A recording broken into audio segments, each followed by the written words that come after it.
Hello, lovely people of the world. That sounded like Mrs. Doubtfire, for real, for real. I have my special heels on today, my Dolls Kill heels, because in honor of our freaking amazing, special, super duper, wonderful guest, Katy Newton. So we're so excited to have her on the show. Thank you, special guest, to our sponsor, Sushi Boss. Apparently you're Jason Aaron Pro in this one because I put I don't know why that. I am you and you are me. Well, I have switched. A giant white Russian. God. Woohoo! It's a beautiful day. I hope everyone's doing okay in the Rona world. Yeah. I just absolutely love these shoes. These shoes are live. Those shoes? It's so cute. Yes, these shoes are her. Jolly, how's your day? Pretty good. Not gonna lie. Let me throw my name out there. Is that the right name? It is. Hello, everyone. I'm Jason Aaron .pro. That's right.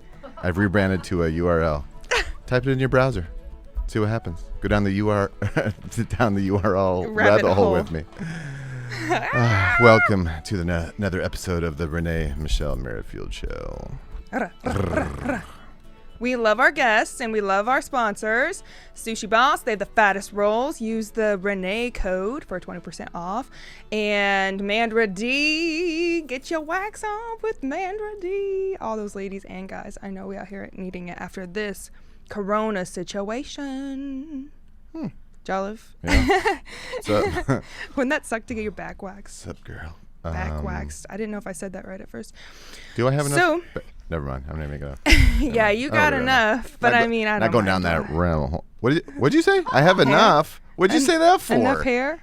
I like hair. I have like 3 random hairs back there, and that's it. That's it. I'm not like George Animal Steel or nothing. I have a lot of hair, so that's why we need Mandra D. Talk about your hairy back. No, my back ain't hairy, but my friends used to call me Fuzzy Butt. So that's true. You're like, your TMI, butt is bro. located in the back, so.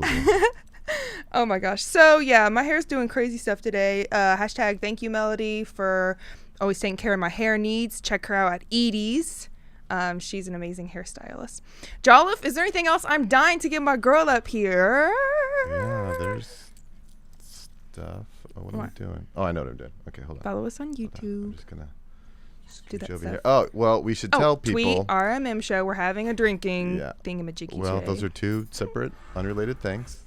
So let's start with RMM show. Hashtag RMM show to tweet us during the show, and ask questions, make comments, keep them nice. Yeah. But also, and more importantly, and we'll put it on. More importantly, we're gonna do this little. It came over my face. I didn't want that one. I want that one. We got a little. We're bringing back the drinking game. Tequila is already ahead. I think it probably has one vote. That gives it 100%. We know you guys love voting for our shots. So, in the live stream comment section on Renee's stream, we got a few streams out there. There's my stream. There's Jolliff Digital Production stream. There's Renee's stream. Go to Renee's stream and comment Jaeger, Fireball, or Tequila to vote for what shots you would like us to do during the show, and we'll do them every 15 minutes. God, please be nice and kind. It's like, a let's good just time. Stick with Fireball. Watch Jaeger the Bomb decline. is or Jaeger Balls. Wait, what are they called? Jaeger Bomb. Okay, sorry, Jaeger Balls. That was weird. I don't even know. So, anyways, that's Jaeger. No, please, God.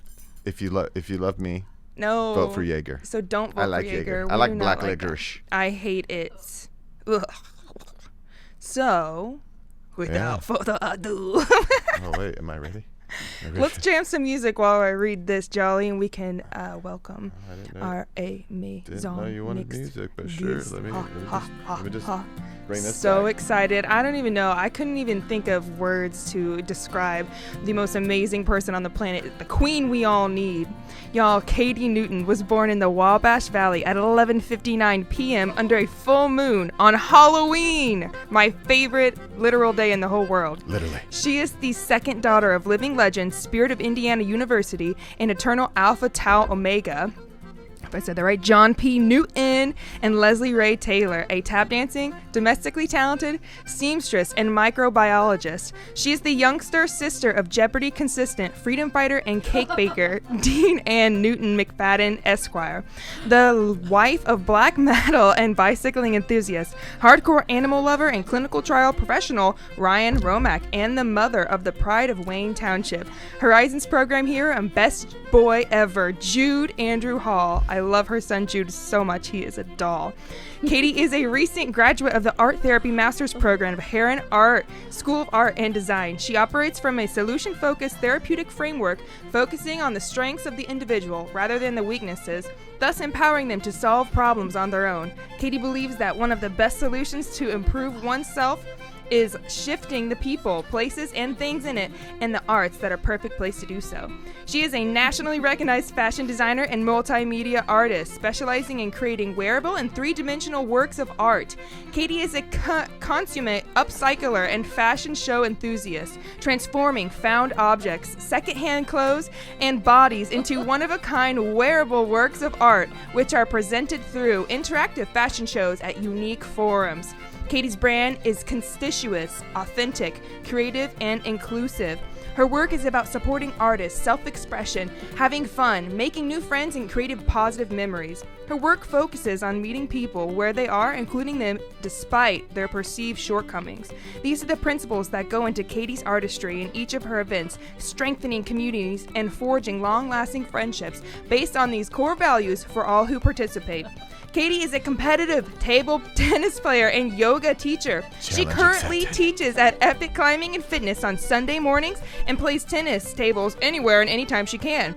Katy enjoys extreme crafting, early 2000s reality TV, and goofing off. Katy's style and artistry is inspired by RuPaul, Charles and Drag Race, John Waters, WWF, and Barbie. Boom. It is my amazingest, most perfect pleasure to announce the Queen, Katy Newton. Wow. I know, that's a heck Quite of the an wind intro. up. I know, right? Renee is like the most enthusiastic person, not only in like appearance or in speech verbalizations, but in text message. Everything she said, she's the best personal cheerleader you could ever want to have for your That's life. so sweet. No, I mean, damn, I couldn't talk you up enough if I tried. No, that was you guys went deep on those pictures though. There were a lot. There were a lot of pictures. Girl, I even stopped like at like Spring Bling, which is like, it's crazy because I was stalking you and you literally like for your whole life you've just been this like alien angel entity, like force of nature. You literally have always just stepped outside the box, like done amazing stuff. You've been creating shit for as long as forever. Like this was only a few years back. Like you have always just been like this amazing. She's watching those timestamps. Renee Michelle does not miss a timestamp. She knows when the dawning that it came. So yeah, no, you're right. Thank you. You know, I love that you have the Irish music in the beginning. Mm-hmm. So it reminds me of the time when you came to the YMCA and you had your accordion with you. Oh, yes, that was the best. That was the best thing ever. So there was so cool. A time I went to Ireland and we had to go see this. It was kind of like, what's the Celtic Thunder? You know, like the Irish Steppers. Yes. And so the tour guide for this this trip we were on, he was like, ladies, you're going to be able to dab the sweat from this guy's brow. He's going to get in your face with his accordion and he's going to squeeze it. And it was just this insane thing. Yeah, it was insane. So we get in there and my sister are thinking like, this is the cheesiest thing ever. And so Irish Steppers come out and then this guy comes out and it's like a fog mist. He has a no shirt and a leather vest and like spiked, you know, like cuffs and stuff. Oh, hell yeah. And he starts playing the accordion and he's really like just like squeezing on this thing and he gets in our face and he's like sweating on us. It was just this insane accordion like experience. And I was like, I don't ever want to see the accordion again. And then when you came that day to the kids yoga with the accordion, it like redeemed it for you? Absolutely, it did. Yeah. I was like, because I always loved Weird Al and I thought accordions were great. Yes. I love Weird Al. Yeah. And then when that guy was like squeezing on this thing, like he was supposed to be like the heartthrob of Ireland or something like that. Right. But, you know, it was like that. I mean, you're like, it's a little much. It was a little like had a glandular problem. He was He was like, very sweaty. His balls that sweat got on me. Yeah, I think I don't know. I could have dabbed the sweat from his brow. Like I've always wanted to go to Ireland so bad. I mean, they have big mugs here, like full of beer. You know what I mean? Like just everything's like the big the beer mugs there. Like, you know, when you go into a Mexican restaurant, it's like $5 That might be less giant-ass about beers. the beer and more about the alcoholism. They drink down there. And They it's do. perfect. Well, their workday starts a lot earlier and ends a lot earlier than it does in the United States. So it's like when you see people drinking at like 3 p.m. because that's when the workday They're ends done. or whatever. Oh, Yeah, really? for sure. Yeah, I know. When I was there, I was really tried to get like an Irish boyfriend so I could go back, like have somebody to go back to and stuff. But I failed. Was it hard? They weren't into me. No. Why? I was going through my like Rock of Love look phase back then, so that's when Rock of Love was popular. I so love that show. I So do- you love all the VH1 you MTV did, shows. that's what I mean when I say Girl, early, New York. Right. That's my one of my shit. favorite. New Early York. 2000s. That's what I mean is like Flavor of Love, Rock of Love, which I actually just Oh, yeah, Flavor watched Flav. Rock of Love bus. The bus one. Yeah. I just watched that before I came here. That's why I got this hair on. This is 2 human hair lace fronts stacked together. She cracks me up. And I wish I had some of my other clothes because I came Which from I've home. heard is very high quality. I mean, Well, The lace fronts, we're gonna man. hope for that this hair was harvested under the best circumstances that we can, considering it's from a human. these lace fronts Yeah. are expensive and nice, and they look good. They're I'm hard. like, I don't understand how to like get the lace to lay flat. So if there's anybody watching out there that has any tips on how to get the lace to lay flat, I think you did a great job. I mean, I too cannot put on a wig for the life of me because like why yours would you looks though? good, Your but hair it looks looks like I your have hair like cancer. Knock on wood. You know what I'm saying? Because like all my hair. I mean, I just can't press it down enough. You don't need a wig. Yeah, you've got the best hair ever. Have you seen Renee's like pictures? The one of you doing that. Jelly, do we have that picture of Renee flipping her hair from the Primary Colors photo shoot that we did? Oh yeah, the primary. Is that? I don't want to throw you off guard, but that was. I don't know which one that is. It was a really Ooh, those beautiful. are amazing. Yeah, But that was really cool. Actually, I thought about that beforehand. I was like, okay, so we have so many things that I've been honored to do Right. with you, but I felt Right. like I was leaving some out. And I thought, oh, the primary color shoot. Well, it's this one, woman, the blue. yeah, that. Yeah, So uh-huh. yeah, she had us. I mean, oh my gosh, this woman has done so much. Oh, that one. Oh, okay. I absolutely love every single project you've come up with, and it's just like you're unstoppable. Thank girl. you. Yeah, thank you. I appreciate that. I like, I feel very driven to keep doing the things that I have been doing. And so like it was funny you guys showed the picture of me like in the chef outfit with the freckles and stuff like that. Yeah. Like so that's when I worked in clinical trial development. I worked at a place called Covance. That's how I met my husband. And so I majored in philosophy as from my undergraduate, and when I got out of school, I didn't find a job right away. I really had no direction or what I wanted to do. So my mom, the microbiologist, got me a job at Covance, and so I found myself working in like kind of like menial laboratory jobs and stuff. But like what they would always have me do is be the team builder for the department. Like, oh, Katie's got good ideas for like creative stuff, or whatever. Of Be course, the team you're builder. like the leader. Yeah. You naturally fall into a leader position. Well, that was cool, but like in the world of science, though, I was kind of like the dunce, honestly. So it was like because I didn't have that educational background, I didn't have that interest even. I just needed a job, and I took that job seriously because I was proud to have a job. I had a lot of like struggles between graduating from undergraduate and in that the place where I was when I started that job, and it was hard for me to find my place in the world. So if I had to scan frozen stool samples into a box, I was proud Ew. of that. Yeah. I know it sounds gross. It wasn't glamorous at all, but I mean, I took it seriously. well, so that's hard stuff. I mean, that's Yeah. that's crazy. Intelligent people shit. yeah, well, scanning stool samples, it's very intellectual, I know. But no, there were some really smart people there. They didn't take me that seriously, but I could always do this like team building stuff that people I think ultimately appreciated. Because that picture that you guys showed, that was just sent to me from a coworker from that laboratory a couple of weeks ago, and he's like, I remember this day specifically. It was so special to me. That was really cool. And that day was so I dressed like a chef, and all the poor people that had to work on Saturday, they were so pissed, and so I was like, let's have a pancake breakfast. And so I dressed like a chef and brought in a hot plate, and then like did pancakes for everybody, and like had like maple syrup and all that stuff like that. So it actually Yes. ended up being a really fun day, and it's like I don't mind like being the person that has to like kind of be the joker to make people have fun. You're know? always just the light of the party, I swear. And I have that in common with you. You know, we're both just kind of very fun people. We love people. But you are like, you literally need your own TV show, reality show, comedy show. Like, you're so quick, you're quick-witted, you're smart, intelligent, and you're so talented. Everything you do is just like... I'm for hire too. If anybody wants me to do a show for them, I love doing it. I love doing shows. That's why I was so happy to have this, because I've done other interviews and stuff, and it's like they really want to talk about on an intellectual level about what I do. Not that that's not what we're gonna do here with the shots of Jaeger and tequila or whatever. Oh, no. But I'm just saying is that I know that I can really be myself here, and I really like to I just feel like an entertainer, and that's who You Renee. are. An That's who Renee artist. Merrifield is. I want to talk about. Can we talk about the first time when I met you? was through Andrew Bridges, right? Was it not through Andrew? Yes. Mm-hmm. He is a connector. He's fun. He's a fun guy. So I met you. Then you did Leal Tomoda with. That was that was our first, and I was trying to get some stuff great. of that too. The Leal Tomoda, I love that. Was my first fashion show that I was. That was so good. Renee was so good. And Jason, I know you said that that you didn't believe that she showed up on time, but she got there before me actually, and was like putting stuff on hangers and like Really?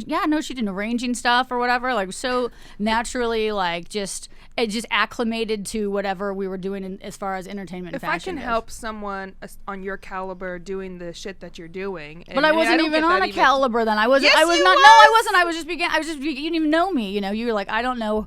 You didn't even know me, but you came and I did could it tell anyway, by so. all of your pieces that you Yeah. had created. I'm like, this girl, Beep.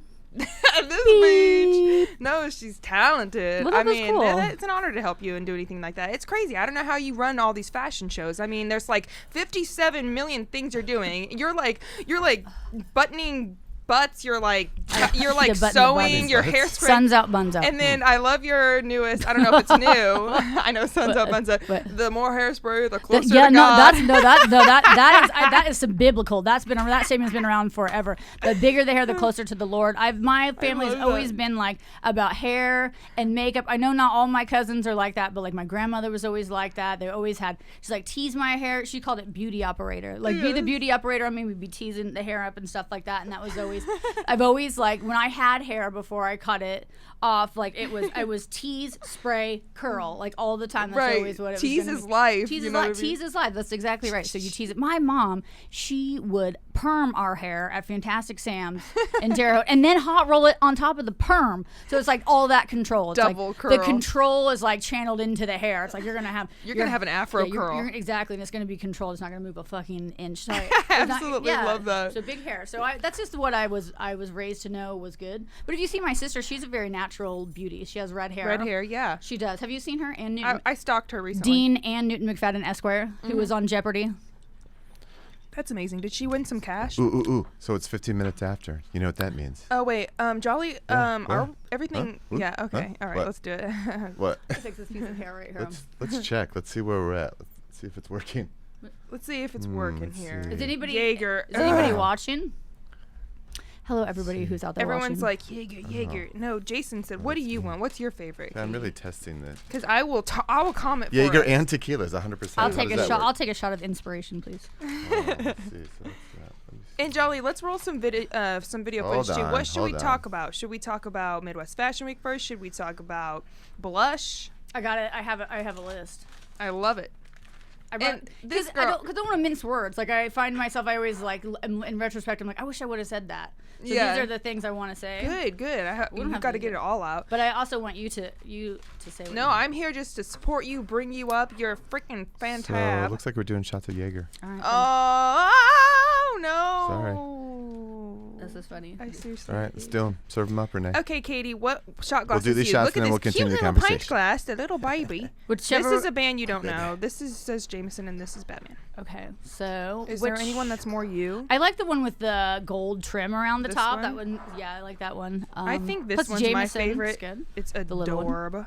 So I had these. Look at that close-up shot. Look. Shout out to Audiodacity, who was a guest on the Monday Love. Shout out Look at that, Audiodacity. Audacity. Get Yeah, some like look how cute this Audacity. little guy is. It's like a tiny little Aw. cup. That's He's got, like, that's no so adorable. small- Everybody's Got the no best. She's so character though. cute. It's It's just small. blank. What do you mean it has no? It has character. It has Renee Michelle Merrifield's molecular energy all over it. So of course it has character. Got Okay, her no. DNA all over it. Ew, Exactly ew. right. Oh, yeah, show the- I show the- literally No, I don't- hate Jaeger. Look at that. Yes. You're out of I didn't Okay. know that's what I didn't know that's what we were getting into today. It was Yeah. It was. But that's You just never know. no, I this hate is it. true. You know, Jaeger's like absinthe, basically. It has like a bunch of shit Yeah. in it that it's got like 42 herbs. Yeah, I went to And an spices. absinthe bar is, in is H silent? in Windsor once called the Milk Bar. It was an absinthe bar. This was before absinthe, or the version of absinthe that was legal in the United States. I went to this bar in Canada or whatever, and it was pretty interesting the way they did. It was kind of like sugar and like a spoon and things like that. It was just weird. Yes, I love the. yeah, I love the the spoon. presentation. The presentation was absinthe. impressive, and so for a moment I felt like I was getting a hallucinogenic effect, but I think that like my blood glucose levels were so high that I was just getting ready to develop like type 2 diabetes and was just about to pass out or something. So I don't think that's Sounds horrible. I know, Bro, yeah, right. you're like, Right, so bring it on, yeah. I know. It's like, why don't they sell that at the gas station anymore? Yeah, I don't know. Where can I get some quality absinthe at the gas station? So that will probably be without the wormwood that makes it. Without the is that what it is? I don't think it was wormwood. Wormwood is the thing that is the hallucinogenic that actually was the illegal part of it in the States until recently, until I think just a few years ago. Oh, so now they have the absinthe in the United States has the wormwood in it. I believe, yes. Ew. I can fly. I do not. Believe I can fly. I don't want to do this shit no more. Are you ready? Yes. Okay. Yeah, come over here, John. So I'll take mine over here. I'm just gonna like let it set over here and think about it. You're like, I know. Yeah. I know. We should. Batman? She's a free woman. Do you have a cheers there? Do you guys have a cheers that you say? Cheers to you. Katy thank Newton is the bomb. Thank you for voting on this, people. By people, I mean I'm people. I freaking hate. Why are you getting all over it? It's not that bad, but it's like. Oh, that's so good. Yeah. Ooh. I guess it really isn't that bad. It's just like that one time when the first time Lady Gaga did the Super Bowl. Okay, I haven't had like a panic or anxiety attack in a long time, but I literally, for some reason, we were drinking a lot, blah, blah, and there was like a lot of Jaeger involved. And all of a sudden I was just like, okay, I'm going to run home now. And I literally ran home from through a woods. I have no idea. I was just it was a Jaeger fueling you. Yeah. It's crazy. And I'm like, Jaeger is disgusting. Yeah, I think there's a couple more hours left to make some more bad decisions. So let's bring more Jaeger on, guys. Yeah, oof. I don't know. I don't even care. It is a black licorice is the black jelly bean's always the one left in the jelly bean bowl. It's gross. Who even? Jason said he loves it before we started the show. I actually hate Twizzlers, and I hate the other. I mean, Twizzlers is black licorice, basically, right? Jason, do you really love black jelly beans? Yeah, black jelly beans are good. Black licorice. I love black licorice. I grew up with a candy called anise. Oh yes, that's right. My mother-in-law makes cookies out of that. Yeah, she makes cookies out of that. Yeah. So good. Yeah. The anise cookies in the Christmas cookie bag that she brings over. Those are the last ones eaten. Just like the black jelly bean in the bowl is the last one eaten. That was the last because they taste like that. But somebody out there has to appreciate their mother-in-law's cookies, And if it's Jason Jolliffe, let it be him. You know what I mean? Who's Jason Jolliffe? Jolliffe. No, he had. I rebranded. I hate when he says It's that. Jason Aaron. Oh my God. Jason Aaron. Oh my God. I don't really care. I like the name Aaron. Yeah. My last name is Jolliffe, but when I introduce myself to people for the first time, I had to explain Jollif. They're not going to remember that. They will remember Jason Aaron. This is true. That's true. And I can tell you from having multiple jobs where I had to wear a name tag, spelling my name Katy, just like Katy Perry. But I'm older than her, so then my name was there first. They called me Cat Y or Kathy or whatever, and I was just like, you know what? Fuck this. I'm going to get an education so I don't have to wear a name tag anymore because people were mispronouncing Katy with K-A-T-Y. it's obvious. It's Katy Newton. It's Cat Y. It's obvious. It's obviously Cat Y. Is there a dash in between that? Mofo, right. Come on now. Don't do me dirty like this. Dang. Right. Don't do me like that. I was just thinking about this shot we had the other day, which I'm a big fan of picklebacks, Jameson pickle juice. Okay. So the pickle juice just takes away the pain, honey. And then, but anyways, we did this. What was it called, baby? It was called breakfast shot. What was it called? Remember at Jake's? And it tasted like it was a shot of orange juice with Jameson mixed with pancake syrup schnapps or something. So it tasted like breakfast. Right. So, what's it called? Breakfast shot, right, Jolly? You're embarrassing me over here. What? You're just leaving me hanging, boy. I'm dealing with technical things. All right. So let's talk about your first thing on the list. And while you're doing that, how about we play something in the background? Sure, let's start with Midwest Fashion Week. That's my fave. Sure, absolutely. So Midwest Fashion Week, I had done a couple of fashion shows before. So I guess we can start where I first got involved doing fashion shows. I had no experience with art. I hadn't taken many art classes, probably not since I was maybe in elementary school. I don't think I'd taken any art classes. And so I was trying to date this local rapper named Ace One. If you're out there, shout out to Ace One. I was trying to make him be my boyfriend. I just really liked his style. His style was funky. He was a musician. He just had the most unique style I'd ever seen. It was authentic. It was like gritty. It was so cool. And so I met him, and we hung out, and we became good friends. And he asked me if I would like to participate in a fashion show at the Idle Drug Museum, and it was for the Dia de Muertos show. Mm-hmm. And so I said, absolutely. And so there were all these kind of like workshops or these little events that we'd go to set up for that show. So it meant like preparing materials, like making paper flowers, or like doing modeling, like auditions and things like that. And they asked, does anybody here have any clothing that they could bring to add to the show, for the models to wear? And I was like, oh, absolutely, because I always had a huge collection of like vintage clothing. Like my favorite thing to do was to go to a Goodwill and like kind of pillage through and find really neat stuff. And so when I got involved in that show, I took it really seriously. I was just so excited to be a part of that. And that's how I met Andrew Bridges. And he was one of the first people that was really kind to me. And he seemed... he was authentic, and so I ended up being like the bride for that show. And so how the show was set up is that they kind of told a story about a wedding that happened amongst two dead people that had died, but the death was kind of poetic, and so they kind of... I love that. Yeah, it's about honoring the dead, and so it was this poetic thing, and so everybody had the skeletal paint, and we had all these outfits. The Katrinas come out, and they have a calavera, which is a poem that is written about the way they died, and there's a level of camp to it, so it's not so macabre. It's kind of funny. It's not supposed to intend to be sad. Right. It can be touching and sentimental, and it can be funny. And then at the end, there was a groom and a bride, and that was me.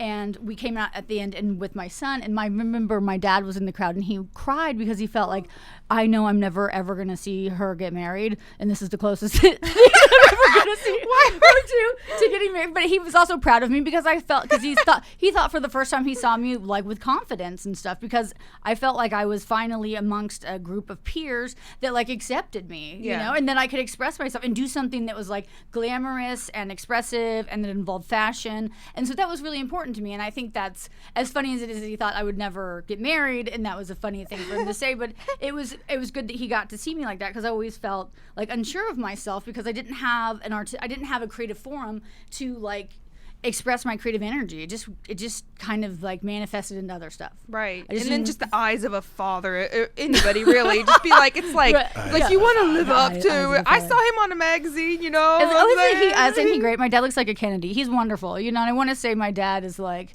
very respected. You'll never hear him say anything bad about anybody. He's very controlled. He's so nice. He's a community leader, and he's somebody that I really respect. And I'm just proud. I've always felt proud to have him as my dad, because he's nice. He's a nice guy. He does what's right. That's right. He's a nice guy. Yeah, one time Andrew Bridges actually dropped me off because I was wasted on accident. There's this thing called Nefarious Nectar. It's downtown at the tap. Okay. The Tap is where I used to work on, like right off of Mass Ave or whatever. And so I was performing that night. I had a big ass keyboard. I was carrying. I only had like. And I'm a tank, but I only had like 3 or 4 of these Nefarious Nectars. The ABV's like 13% on that B. And so I was just like, I'm not driving. And so he actually helped me get my big ass piano in the car and took me to the apartment. And Jason never even met the guy. And he's just like, who the hell is this? I'm like, this is my friend Andrew. He dropped me off. I was sitting there at my computer in my boxers because I had 0 warning. So it was like, hilarious. I'm not going to get up to shake your hand because I'm in my boxers. I don't think who the hell is this is the first time. That's not the first time Andrew Bridges has heard that phrase. Right. And he's a nice guy. And he's so artistic. He's always doing the arts and stuff like that. Yeah. So after the mode, then there was... You mean Les Altamoda? Yeah, Les Altamoda. Oh, wait. No. There was Day of the Dead, then Les Altamoda. After Les Mode. Les Mode. That's going to be our next show. It's going to be Les Mode. The commode. Right. The commode. Right. That's right. I'm going to make all the outfits out of those fuzzy toilet covers. It's called La Commode. La Commode. Right. I love you. How gritty and ironic can you get? It was Day of the Dead, and then I was in that first fashion show with you and I. The Indie Convergence. Shout out to them. They do wonderful things for our city. They really do. They are committed to like building the community on the west side. They've done lots of really neat programming there on the river. Is really close, because you saw it's located there, like right there within Marion County and close to downtown, but not exactly in the city. So I've loved that show. And you put me in one of my favorite things that you've ever made is this. The jacket. She wore this. I mean, actually, it was Jolly this jacket right here that she's wearing. Right. Yeah, in the white with the little American flag, which everyone knows I've told to love America so much. I like flip out. So in this hat that she made, oh my God. Duct tape. I wish I had some it footage of was duct tape and Mardi Gras beads. So that jacket, that's why that jacket's the best. That has the most molecular energy of all the most special people that I've met through the creative arts, such as Renee Michelle Merrifield. But that was like, that hat is made out of duct tape. So it was a foam pith helmet, like the one you'd wear on a safari. Cut the top off, turn it upside down, and then you get kind of like more of like a captain's hat. And then you've got just Mardi Gras beads, like just bags and bags of Mardi Gras beads. And then just like hot glued together. And then the jacket was a white blazer from H&M. And I found these really cool, the dangly like fringe on the arms. The dangly bits. That's right, the dangly bits. And the little shoulder well, pads. and you can imagine the You must have added dangly those. bits came from the dollar store, Of the course. Dollar General, the most respected general. The Dollar Tree in the is my nation. absolute life. Absolutely, I'm just yeah. saying. And then the bits on the shoulders, that was from like a pizza box that we had cut and then made the shoulder boards and hot glued on there. So I know it looks janky and smelled like pepperoni. If you look up close, if you really want to like, if you want to Now I want pizza. yeah, that's right. It's like, can we get a pizza? So they, if you want to really get up close and scrutinize, you can be like, hey, I see some stuff's like hot glued or whatever. But that's not the point of what I do. What I do is more on like an entertainment and community building level. And so she just rocked that. Those pictures are every picture that Michelle takes. People call me Michelle. Yeah, happens No, all the time. it happens all the time. You would be It's surprised. because your name is super long. You Hello, have all the Time words in. Mormon. Welcome to the show. Hi, Time. Hello. You say Time Mormon or Time Mormon. Time Mormon? Mormon? Yeah. Ty. Mormon. Yeah. She was Oh, on yeah, a Ty. podcast a while back for. Oh, that was. Wait, was that Krista or was that Andre? Anyway, she's Yeah, I know, watching I it and she remember her. gave us a bunch of hearts. So. Thank you. I like all the hearts. You guys have to choose another shot for us. Please she's- don't choose yet. she's Just loving comment on the text, whatever have you to want do us to that. take. I was Yes, not. I the was not told. about Dollar that Tree is the before. place to go. Yeah, Dollar, Dollar- dude, Dollar Tree's like the best. literally, Renee, they have Renee, every Renee, season. Why did you close the laptop? Because you could. I left this up there for a reason, so you could see the I'm comments. too blind. I can't see the TV with it. I on. spend hours working out these technical aspects so that you are aware of No, what's it's going like on. right. We need a little table over here, Jolly. We could just Anyway, put it right thanks, here. Time Mormon, for.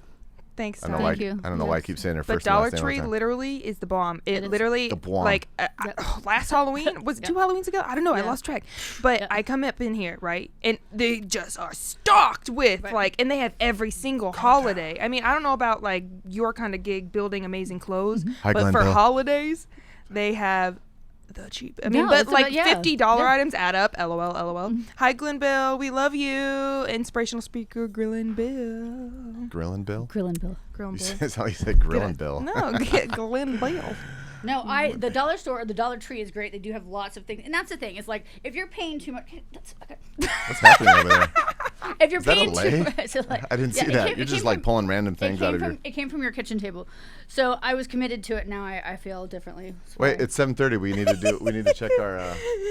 I love how you just grab the lay and you're like, I'm so putting the Dollar General or the Dollar Tree, yeah, is perfect for buying stuff like that. And that's the thing is like if you're trying to make a costume or something like that, you can just you just have to use what you've got. And if you don't have a whole lot of funds to invest in something that's really like high quality, and if the point is for performance, you don't have to go all out. You know what I mean? And so and plus the Dollar Tree, yeah, you're absolutely right. They have all kinds of really neat things that are like seasonal that they should not.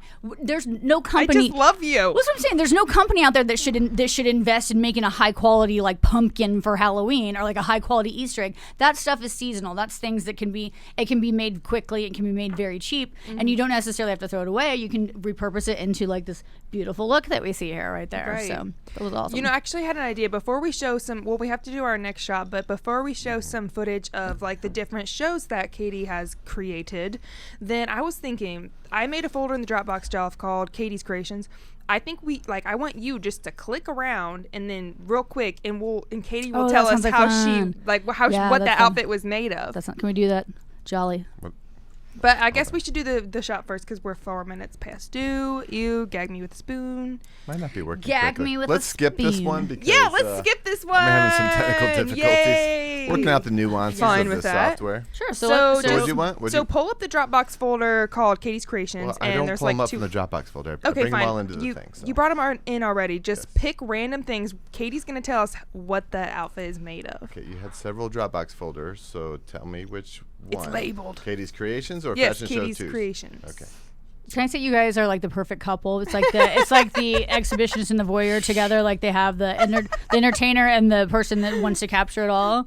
No, it's true. I feel like that you guys have such a special relationship. Yeah, to have somebody. He's a sweet baby doll. Oh, it's special. He is a sweet baby doll. Look at that baby. Look at that baby doll face. You're quite aerodynamic since so you have no bold. facial hair and a little bit. You have shaved some his beard recently. Yeah. F that beard. But it looks good, baby. I like beards. My husband, like beards. my I husband like has your a beard, and he has a nice bald beard. head. Yeah, he has a nice beard. His beard is no joke. This mofo just shaved his damn beard, and it was so gorgeous.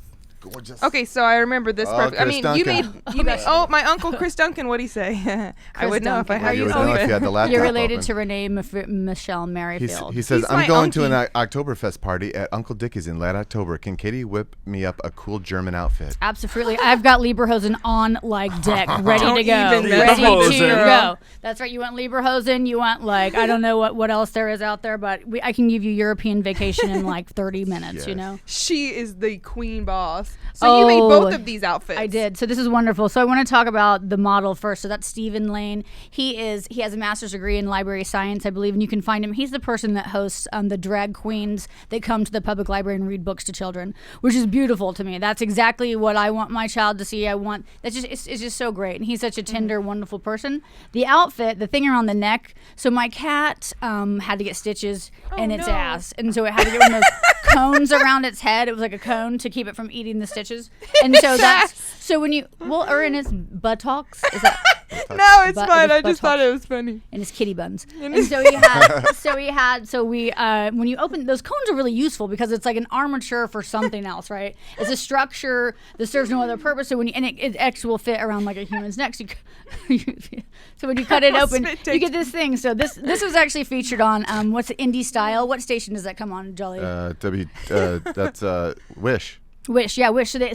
And they did a segment about Leigh Altamoda called "That Outfit Is Made of What?" And it was like all caps, exclamation point, question mark, which was great. And so the thing on his head is made from, it was just like poster board or like a kind of like cardstock, and I just wrapped them into circles and then like hot glued them or taped them, stacked them on one another, and then put gold trim from Hobby Lobby around. Then the very top, which you can't see, was a doorstop that fell out of the wall.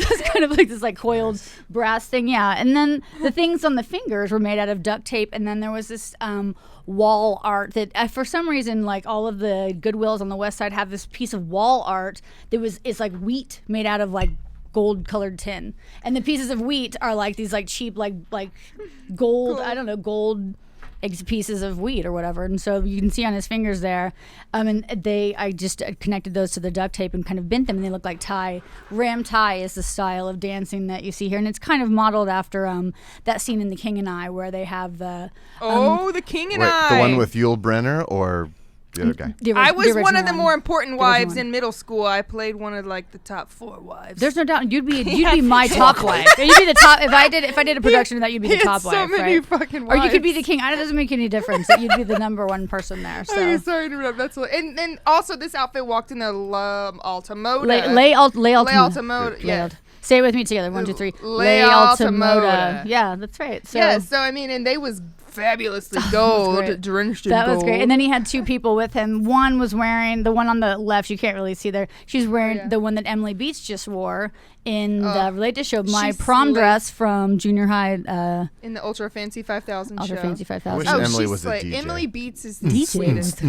Was there an Emily that was a DJ? Okay, No, show I us wish she another was. photo, Emily Jolly. Beats, you know what I mean? You're making a Like, joke about Not really a joke. It's I spelled just wishful thinking. Oh, like, B-E-E-T-S. yes. Oh, she's my favorite. What a She's sweet baby doll. Emily Beats is Your models are so wholesome. photogenic, and she's an artist, and she's like an expert at. She works for a company loves that does nature. like she does love nature, but they do like estate sales. So like when it comes to like antiques and things like that, she has expertise on like how to price those things or whatever. Yes. So She's so amazing. yeah, she's beautiful, always photogenic, never takes a bad photo, and super helpful and kind and compassionate. so kind. So now I look kind of tired in that. Can we Photoshop my face out and put it You on? look like, a bow?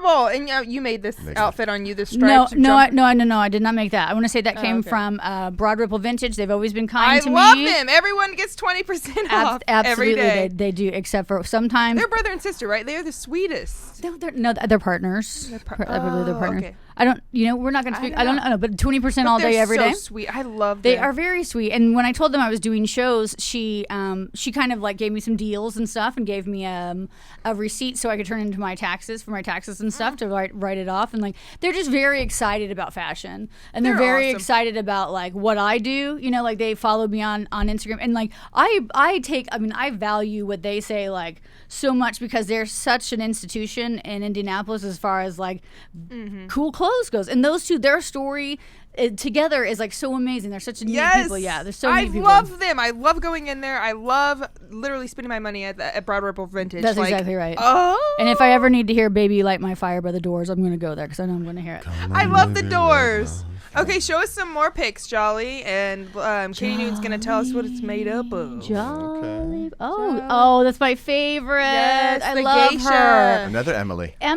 Emily Scott. She is a community freedom fighter. She does a lot to make this community better, and she's just been she's such a sweet person. She's amazing, so tall. We and her are the tallest in the games. I think she's actually a little taller than me, which is very random. That is very rare. Rare, but I actually rock the geisha outfit at the Ultra Fantasy 5000 double show. the tall girl molecular energy. I put the rose in the front. I did.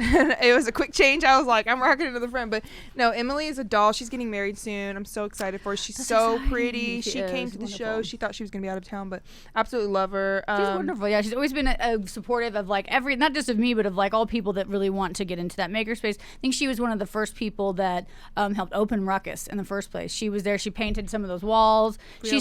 She was really involved in like the opening of that, and she was a friend of Consuelo's, and so when she got involved, I mean, she's just a professional all around, like a professional, but it still has like a relatable charm without a doubt. And so the outfit is made out of all things from the rack on the Goodwill at the West Side in the Bed Bath and Beyond, because Goodwill will take you beyond. It will take you beyond. And so what we have here is like there's sheets is like sheets from like a child set or something, or maybe it was curtains. And then the thing around the center was a pillow. And then the thing on the back is a throw pillow that was shaped like a flower. Like a flower, yeah. And so just sewing all that stuff together. And then after that, so it was a kimono shape. And this is the fashion show that we did where there were dogs involved. Oh, remember? My favorite, Blush. Yes, right. But that fashion show was great because you give Renee Merrifield like a 10,000 feet long runway, she's going to work. I slayed, and it was my absolute favorite runway ever, Katy Newton. You literally gave me a fucking mile-long runway, and I was loving it. And not to brag, but Let them have it. Show them the shoes. These shoes are. These shoes are inspired. Well, they inspired you for the Blush. They did. Those are fantastic. When I met Renee from Lee Automotive, and then she came to Blush, that was so wonderful. And so the whole story, I think that we might have bonded over like some dude or whatever about that, like or whatever. And so we're talking about this fucker. Yeah, some dude that was kind of a like a squirrely guy. And so we were talking about this squirrely guy, and then the character that she channeled. Jelly, do you have any pictures of her with that baseball bat? Yeah, that's the Blush fashion shoot, baby. So we were kind of channeling the thing is like, I caught you texting my boyfriend. I caught, that sort of thing. Like, you're going to go smash her mailbox. It's just kind of like teenage angst that you can channel. And the outfit she was wearing was it was like a plaid, like pink one-piece thing with those cool shoes. Gosh. So it was a perfect mix between like Hot Topic meets like Catholic schoolgirl meets like anime hair and all of that stuff. And it's just kind of about being, somebody... Their man's not treating them right. He's been texting other hosts is what we're mad about. No, Jolly, I put it in the Dropbox for you to have the link for you probably. No pictures probably, video probably. That's why I told you not to do video. Sorry, I know I'm putting this in spot. But what was cool is that I knew you had no problem channeling that character, one, because of like a personal discussion, but two, just because you're a performer and you knew exactly what to do. And that's the most exciting picture to me, like from that show, was when you have that baseball bat and you can just see like channeling the rage onto a positive way, you know what I mean, into a positive experience, right? So I have never brought, baby. You didn't give me the link for that, Renee. You just said Blush. You didn't give me no link. Oh, okay. Here, so, your fault. My you let me bring Baby down the freaking highway, for Midwest Fashion Week too, yeah. And for Midwest Fashion Week. And Baby is my bat for all that was wondering. I love that bat because when you look at it, like you left it with me for a couple of days, and I remember looking at it. It had all of these phrases and things written all over. It was really like a powerful thing. Like that's a type of like, it's almost like a totem for all of like your experiences and all of your thoughts manifested into this thing, channeled through like inspired by a character that you really feel empowered by, like because it's the Harley Quinn. Quinn, that's right. I would love to play her in the next movies. Like if the Joker and all these other characters get all these other actors and actresses, there, why can't on screen. I? There you go. There's some photos there. Thank you. And I sent you the link, Jolly, to the actual blush performance, and I'm at 51 minutes in. So I love that because it's like, yes, because that Harley Quinn, she's like a strong, although unstable person that's like glamorous, but it's also has she's kind of like a bad bitch that people really relate to. And so when I saw that bat of yours, that's the type of thing that's really cool. Like I always find like esoteric value in like all of these things, all of these outfits and all of these accessories and stuff, and you want to keep them because I just look at them as special, you know. And it's like I thought that was really cool. You had that one thing that like you value so much. It's like the representation of like what a bad bitch is, you know what I mean? of like who you are. It's that is an extension of who you are. I'm from Mars Hill. Isn't that what I'm you from Mars Hill. always Will say? kick your ass. That's right. That's when I knew that she was down, because when we were at La Altamota and you were up there, you got there before I did, and you were putting the outfits on the rack and like putting them into a system, to organizing them in a way, and we had a conversation about something, and you just looked at me and you were like, look, I'm from Mars Hill and I will kick your ass. I was like, that's really all I need to know, you know. And so I was like, she's and you started making down. these amazing hats, which you put Burt Reynolds on it. She texted me and she said, I'm gonna put I'm from Mars Hill, bitch. I will kick your ass. I'm from Mars Hill, bitch. I will kick your ass. Oh my god, it's amazing. Yeah, no, there's so many things you've done that's crazy. Like, I'd like to show some of the blush show, Jolly, if you're able. I sent you the link, lol. And on that blush show, I'm 51 minutes and 45 seconds to be exact. And then we also have Sebastian slaying before me at 43 minutes. I love Sebastian. And then Blair in red walk down the aisle, or why do I keep calling it the aisle? Because it's like holy matrimony. It was a long, because it was definitely holy or unholy in some capacity. But yeah, like not to advocate violence about the I will kick your ass. It's just that I saw that Renee had some grit. If and you I ever felt need help with somebody, you know, but and also that I yes. If you ever need a bitch. Yeah, did you see that? Oh wait, I just broke the internet. Right, but look at Lauren Bohal's face. I want to say, do you see the shot? See, that's Lauren Bohal, that handsome person in the background there with his mouth agape. Like yes, remember? I just saw him last night. I was so glad to see him because he is so kind and wonderful. And like, look at his face. He's just like shocked. That was amazing. And the song you were walking to was Thunder by Imagine Dragons, which I like that song. You picked that out for me, and it couldn't be more perfect. Thunder. Here she comes. Thunder. Yeah, so, and I love how you gave me a full song. I've never been able to express, like being a model, we're just walking hangers. So, I mean, you have changed the game, especially I felt like for Midwest Fashion Week and the whole industry. Yeah. Midwest Fashion Week is so huge. And like, this isn't Midwest Fashion Week, but you, after this, you were in Midwest Fashion Week and you changed the fucking game, if you ask me, because like, you let us express ourselves on the runways. I mean, we do what we're told as models. We're going to walk. We're going to be your hanger. We're not going to do what we want to do. But you encourage, have a bio, have a character, play this out. You let me walk down a mile-long runway to a whole song. It's so cool. So cute. I mean, we get to stop 3 times. I get to take my time. It's so expressive. It's perfect. Cool. That was so cool. Video footage provided by Jason Aaron. That's right. And I want to say thank you for doing that. I think you had like a multiple camera setup for that show. Yeah. Look at that. Like, this is insane. That's why right. Exactly. You got the Renee Merrifield Did you get that? She's giving her all the feels. She's giving all of it. She's like, yeah. So the people, it's made for. I swear it was made for me. It totally was. So the people that are into having a character and acting it out, they can do that. If there are models that are going to be in my show that aren't into that, they just kind of want to, especially very new people, very young people. Absolutely, you can do whatever you want. But Renee, this is like entertainment to me, and so that's why I like the bat. You did like the bat, and you saw like. And that's how coronavirus started. That's patient zero right here, ladies and gentlemen.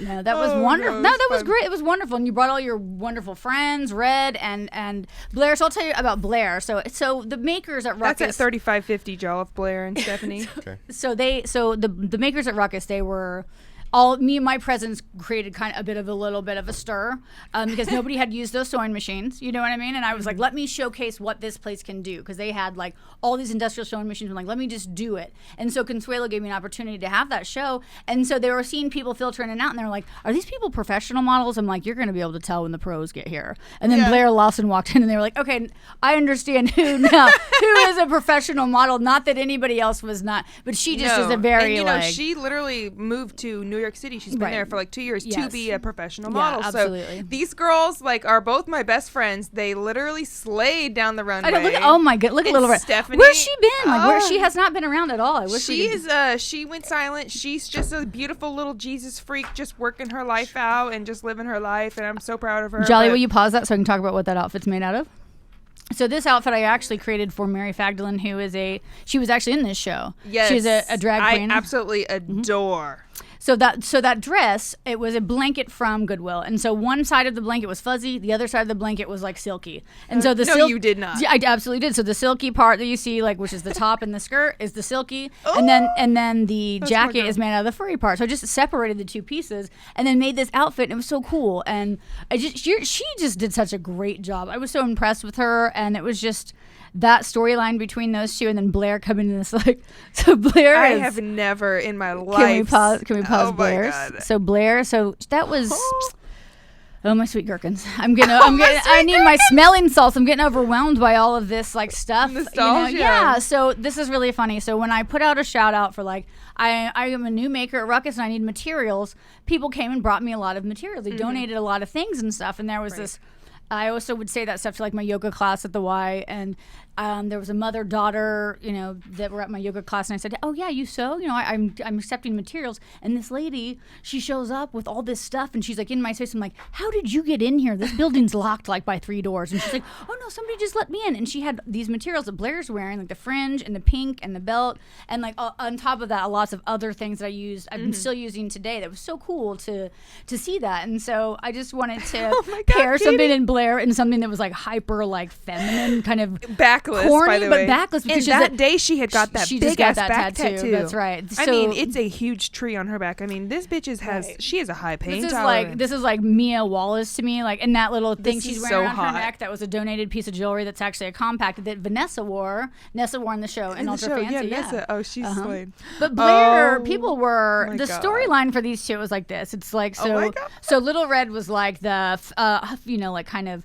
feminine soft version, and then here comes the lady. It's kind of like Showgirl. She comes up behind her with a knife in her boot, and she's getting ready to like be like, I'm gonna knock you off of. Look at this dress. Oh my god, she was made for it. I tried it on and looked like ridiculously dumb, but people are made for certain things. You know what I'm saying? I didn't. That was a famous. Oh my god, did you see she got the knife out, right? How is this a fashion runway show? Like, I'm gonna say shout out to Daniel Del Rio and Stephen Lane in the front there. Yeah, and then also Ryan England.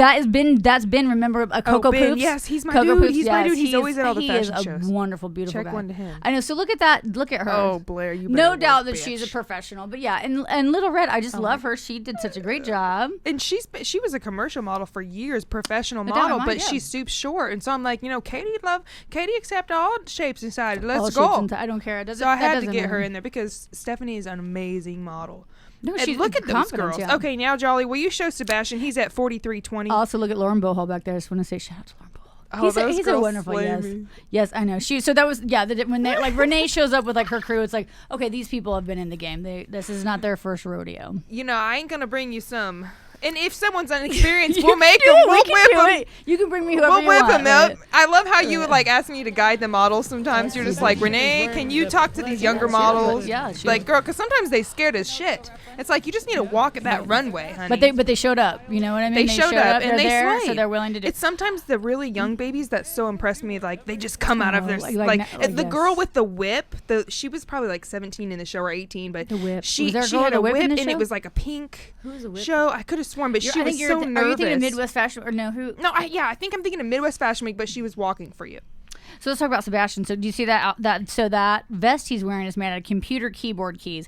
At every Goodwill in like the electronics section, there's always tons of like keyboards all the time for like $1. It's just such a big waste. I just love you. The fringe around the collar is made from Matt Crack. He's an artist that has he has a huge collection of like reclaimed items. It was made from shreds from his shredding machine or shredder.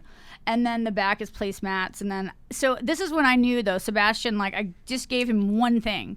I knew that he would have the ability to take what I wanted him to do and take it to a whole nother dimension. He always does, doesn't he? Yeah, he never disappoints. And he's one of my absolute favorite artists. Me too. And he just has like such a wild imagination. It's very rare as a person directing a show, doing any type of direction, that you can find somebody that knows exactly what you want them to do intuitively and then takes it beyond. You know, that's something that's really special. I agree. And even just every time you give him this product and what your heart has created and your vision, and then he will just like collaborate with you and he'll slay it. Like he does it even beyond. Yeah. I mean, it's crazy. Like with the recent show we did, Ultra Fancy 5000, he literally just did it up as normal. Right. If I could say anything to like anybody out there that's looking to like produce or direct a show, if you're looking for talent and you find somebody that can, all you have to do is give them parameters, like what the baseline of the show is, and they can give you what you want and more. You got to like foster that person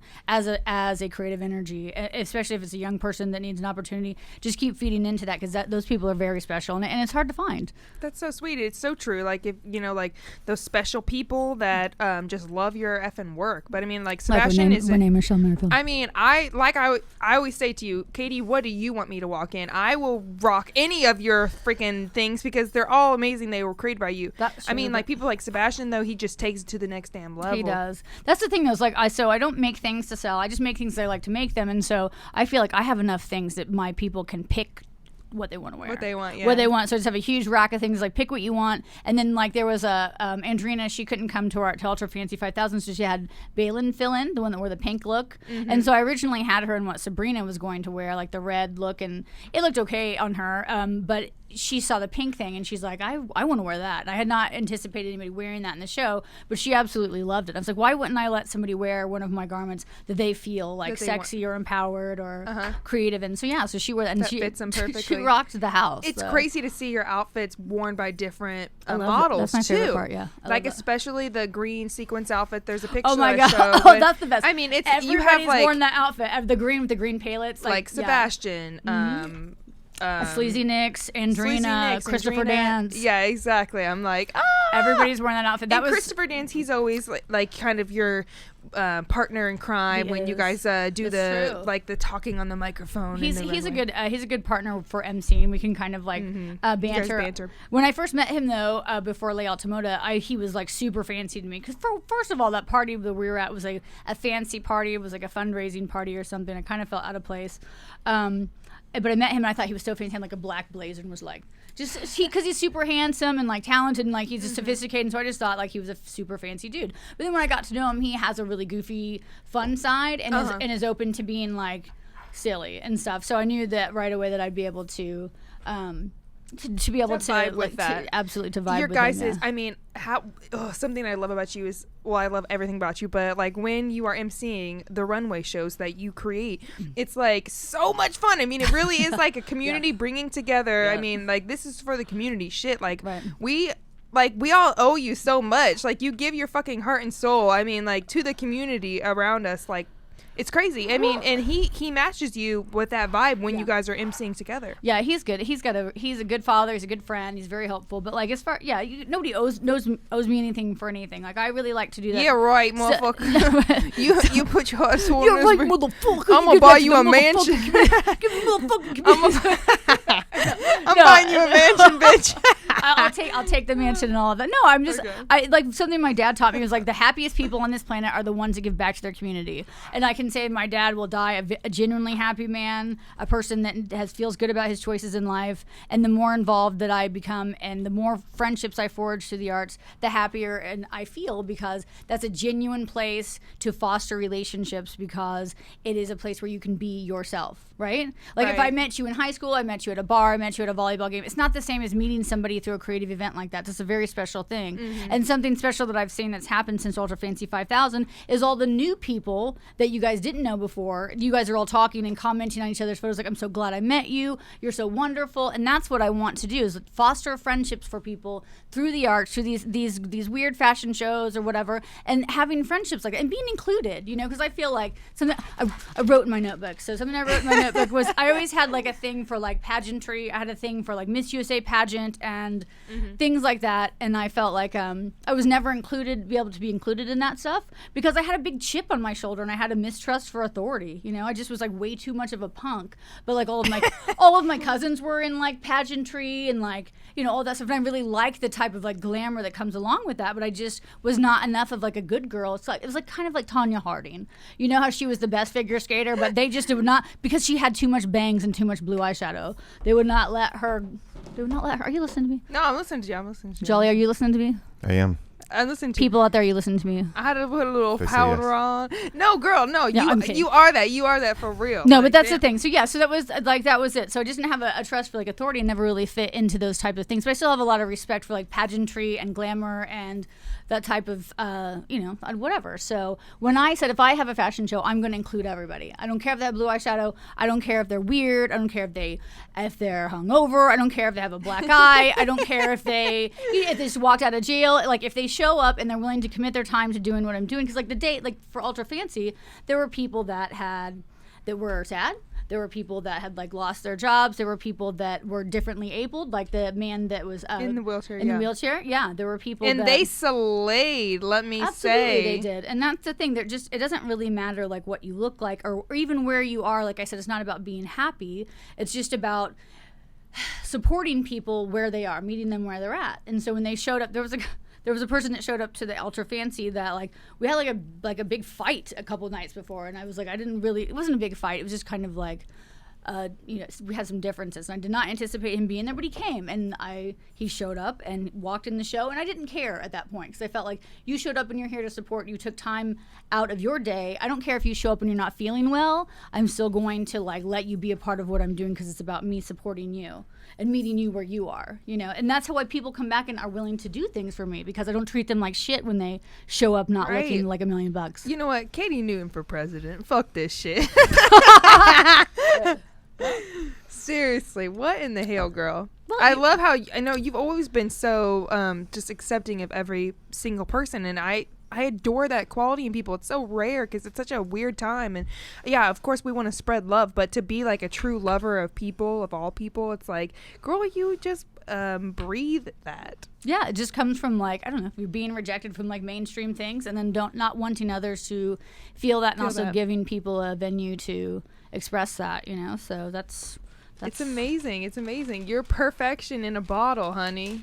Ryan's a lucky man. Did you hear that, Ryan? Ryan Romack, I know he's not listening right now because he's... Shout out to Ryan. Ryan, he's vacuuming the lawn right now or something like that. He's a very clean dude. Likes to do the cleanliness and stuff, but he's not listening. But if we can watch this later, then you can tell him. Or I'll give you his phone number. I'll give it to everybody over the air right now, and you guys can all text him, flood him with text messages, and tell him how. Okay, let's do it. Everybody, do it. Oh, are we doing it? I was ready. No, I Probably wasn't real. Okay, you know what? Let's roll that. So Sebastian on the Midwest Fashion Week, he is at. Oh my God! Please do the one with him. Let's do Sebastian first. He is. Did you see that link I sent you on your text? How about this one I already got queued up? Well, right before that is Sebastian. Let's watch the queued up one. Yeah. Poor Jolly. I know we've been throwing him some curveballs. Oh yeah, wait. So this was this is the one that was just me. I don't think Sebastian or Blair were in this one. They were. So Blair was not. Sebastian was. Oh no, you're right. No, Sebastian was not. And then and so we have another one too. So I love this one. This is a freaking map. Oh bitch, you better work. Katy made a freaking map of Ireland and made this dress for me. Right. And then what was that boat? So let me tell you. Yeah. So what? And her hat. Jolly, roll it again. And then the hat was from when you served this great country, B. Thank you for your service. This is true. Chelsea's so. Well, I love this. All right, money girl. So Renee's Keep outfit. Rolling, Jolliffe. So this is what Renee's outfit was made out of. So I remember we were in Bloomington for Mother's Day, and I was in a like a map shop. It wasn't like a map shop like that exists, but I was in like a nature shop with my family, and my niece said, "Oh, we're getting ready to all go to Ireland." I said, "Who's going to Ireland?" She's like, "Me, grandma, grandpa, everybody but you, basically." And I was like, "Well, why wasn't I invited?" You know, and so basically what it comes down to is like financially, me going to Ireland was not possible, so I bought a map of Ireland. And I made it into a dress, and then the trim on the map, or made it into a top. The trim on the map was from the there's a store like that sells goods from people that make stuff in Africa. It's kind of a wrapping paper. I can't remember what it's called. There's one on Mass Ave, and then the. And you made me a pimplum, girl. You made me pimplum. I know you like the pimplums, and so then the skirt was made from the boat seat covers of my dad's pontoon. Like, and how does this woman do this? Right, and then the hat was made. It was the hat that it was given, issued to me when I was in the Air Force. You could see my laundry mark, which is N8586, and then you I put literally it on top served of it. this great country in the Air Force. Thank you so much, baby. That's amazing. I'm a patriotic person for me sure. Me too. Me so as this well. was great. That was a wonderful look for you. Yeah, that was so. Oh, I absolutely loved it. Wonderful. And I actually had. I was sitting down. I had to pull the skirt up, and then I like kind of ripped it a little bit. 5 minutes before the show, you glue gunned me. Like I love that. You do this. You do this for a living. Like you are constantly going. These people are just like a tornado around you, and you're just like fixing them, and then you're like spank them on the ass, go walk down the runway, and then and then you fix again. You're just a constant, like you're an angel of the Lord. Well, I'm glad that's your perception, because it can be, it's just stressful. How do you do this? I know it's stressful. I mean, it can be, it's like a lot of work, but there's so much. Like what I really like is something to look forward to. I think something to look forward to really gives people a lot of like hope to keep going in life, right? Yeah. Giving people something to look forward to, like a fashion show.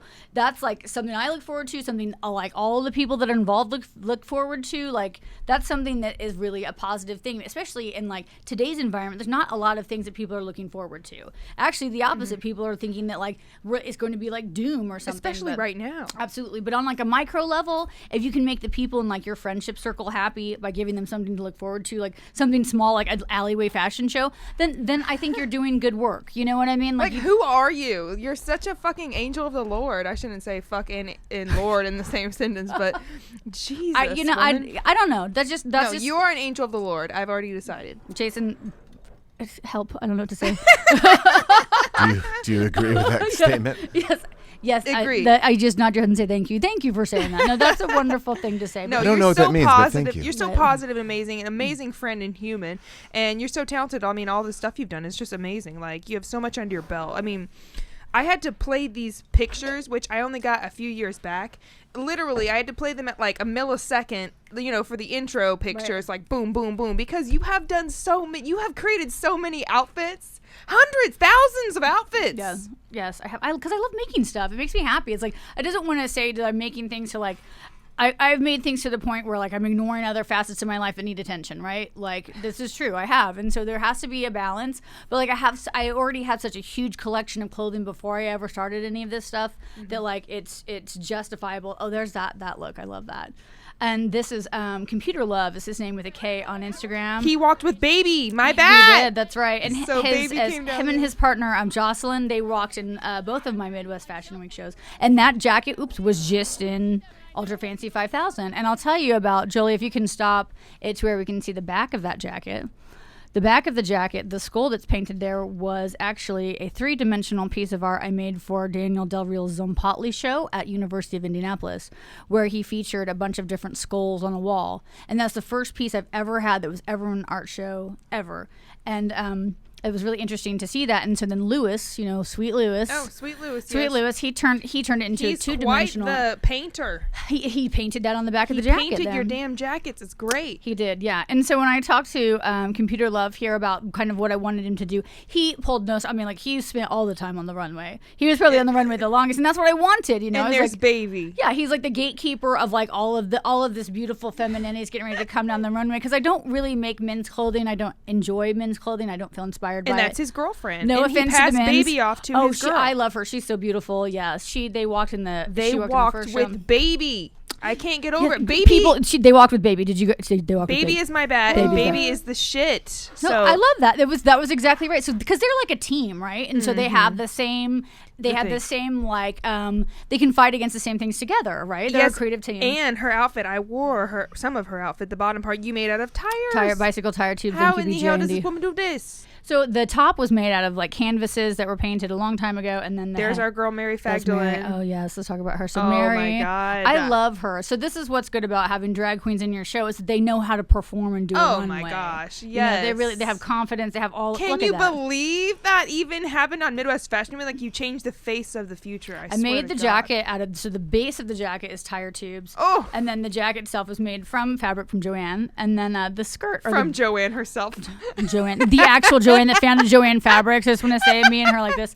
Now I want to give a shout out to Lisa Barton. Lisa Barton, if you're watching this, I hope that you are, because I want to say this. So Lisa, we love you, Lisa. That day she drove all the way to the Broad Ripple Arts Center and had her makeup done, and then drove all the way to the mall to come to this show and just walked on the runway. She never practiced. She never had anything like that, and she just stepped right onto the runway and did this. Yeah, I mean that's and your shows again are so different from other designers and the way that you allow your models to express themselves. In fact, you encourage them to, and so it's just beautiful. I love it. This is my favorite. I love it. Oh, look at her. Oh, this girl is a baby doll. One of my fave models. Tiki, yeah, she's wonderful. Tiki's so sweet. We love her at Midwest Fashion Week. She's so talented. I love how she opened her arms walking down the runway. So that outfit is just made out of a children's bed sheet set from Goodwill. And then the hat is the same. It's the same hat that you wore and ultra. But it was before you added Burt Reynolds. That was before I added Burt. Burt Reynolds was not there. That's right, Burt Reynolds. This is one of my favorite dresses you've made, Katy. I absolutely love this one, and different models have rocked it. Ginger. This is a very strong model. Love her from Midwest Fashion Week. I forget her name at the moment. Her name's Violet. Yeah. Oh, Violet. Yeah. Violet, no, she is such a strong model, and I love her. She's confident and beautiful. Absolutely. Oh God, so beautiful. So strong. The dress is made out of the top of the dress, like the corset part or whatever, was a body contour dress my mother-in-law gave me, and then the rest of it is made from a duvet cover that had Frida Kahlo on it. A duvet cover. Yes, from Mod Cloth. Oh, and here's the pink. Yes, I love her. This model is so beautiful. Oh, to me. she is the cutest. I loved her performance right here. Yeah, my she did God. She did exactly what I wanted. Shaved head slays me. Amber Rose realness, but even beyond. Yes. Ugh, Amber Rose just got a tat on her forehead, and I'm like, I'm digging it. It says her son's name. Yeah. I should get my son's name on my forehead, so I don't have to put the thing in my car shield like windows when I pick him up from school, so I can just look at my forehead and say it's Jude. It has to be like backwards so you can see it. Jude Hall's mom is here. Oh snap! Oh, this was the girl I was telling you about. She was really young. She didn't whip it though. She didn't whip it though. But she was. That's not a criticism. She was that's like just nervous, and then she was like, "Girl, I'm like, don't worry about it." And I think she did really great. She's walking super fast, but I mean. It's like it's kind of innocent that she didn't whip it. She's got the whip, no, but cracking a whip is quite difficult. She looked good. I know you crack a whip on a runway, accidentally slash. Did you come to my birthday party last year? I think something. You did not come to my birthday party. No. So since this is what you missed, so we had a whip cracking contest at my birthday party, and oh my God! Wait, this is the person that is Lady Dumpster. Yeah. We lost. Like, what do you mean you lost? Oh, no. Okay. I'm confusing with someone else. Anyways, what happened at your Let me come back to my birthday party. So Kip Norman and John McKee were both cracking that pink whip at my birthday party, and then other people stepped in. And we played that song by Devo, and so they're cracking this whip, and we're trying to see who is the actual winner of it. And what's interesting is that John McKee has whip cracking. His family's like from the circus, from like Peru, Indiana. They have this like circus lineage or whatever, and so everybody was expecting him to win, and it was like a nail biter, and then Kip Norman came out and he cracked the whip, and it was the loudest crack. And he slayed. There was a baby next door cried. Oh, here I come. I thought this was the one that was baby. Never mind. This is and a baby cried. A baby, yeah, yes, it was amazing. So he was the winner of the whip cracking contest. So watch out for my next birthday that's coming up, which is quite significant. On Halloween. Oh my God, actually, fuck.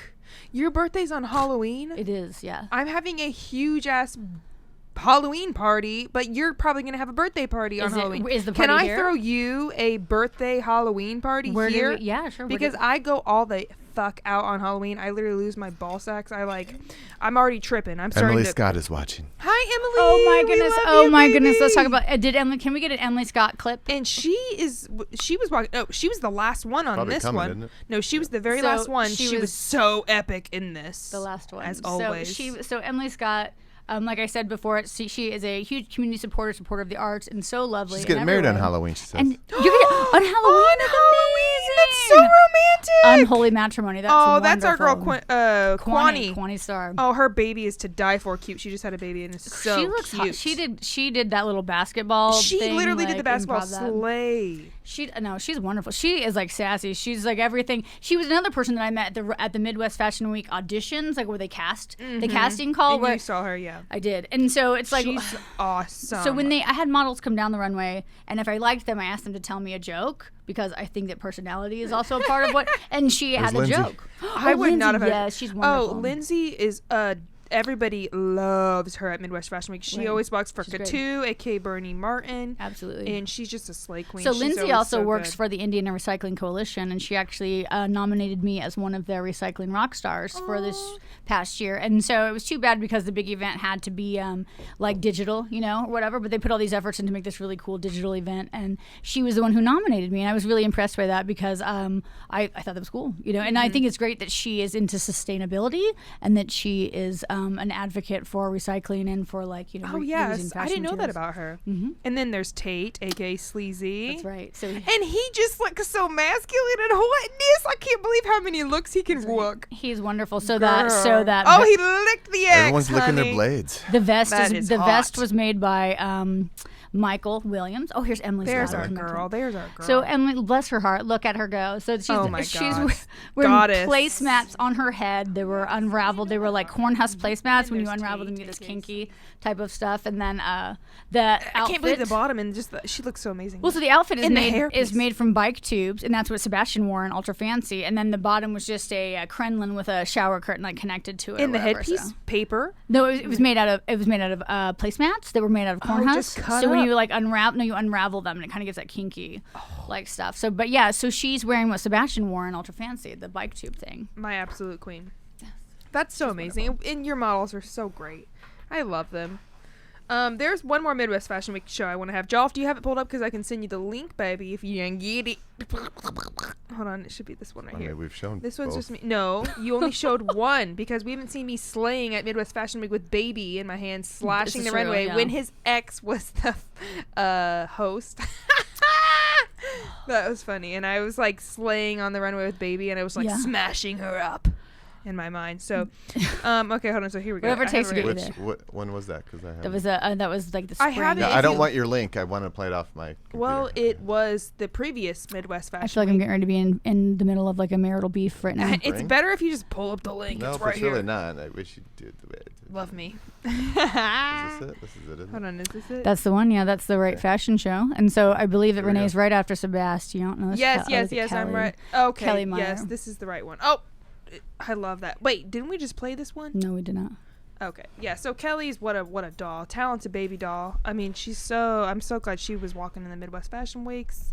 Yas, yas. I have it here. Let's see, where is it? Let's see, Sebastian. So Sebastian's at 3:47, then I'm right after him, and then you have to show Blair at 5.5 minutes in. So I'm at 3:40. LOL. And Emily Beats, I absolutely love that. So the outfit is she made out rocked. of. Okay, doesn't matter. Oh, we rocked it. Okay. And Mary Fagdon looks so great. Oh, there's Sebastian. Yeah.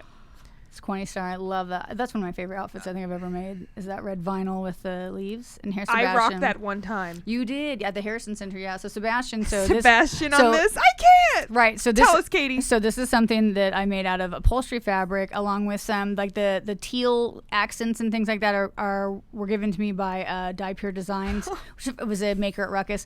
But what's interesting about this outfit, this is one of the outfits I used for my audition for Project Runway, which we'll talk about in a little bit. And so that The was Prince tattoo. Yeah, it's wonderful. So he is embodying Prince absolutely. I love him. And And she here is. I come with Baby. My first time ever rocking with Baby. You can see Jason's ex right there. If you rewind it, she's literally like, what? She's like WTF? Like literally like this fish swinging around this shit.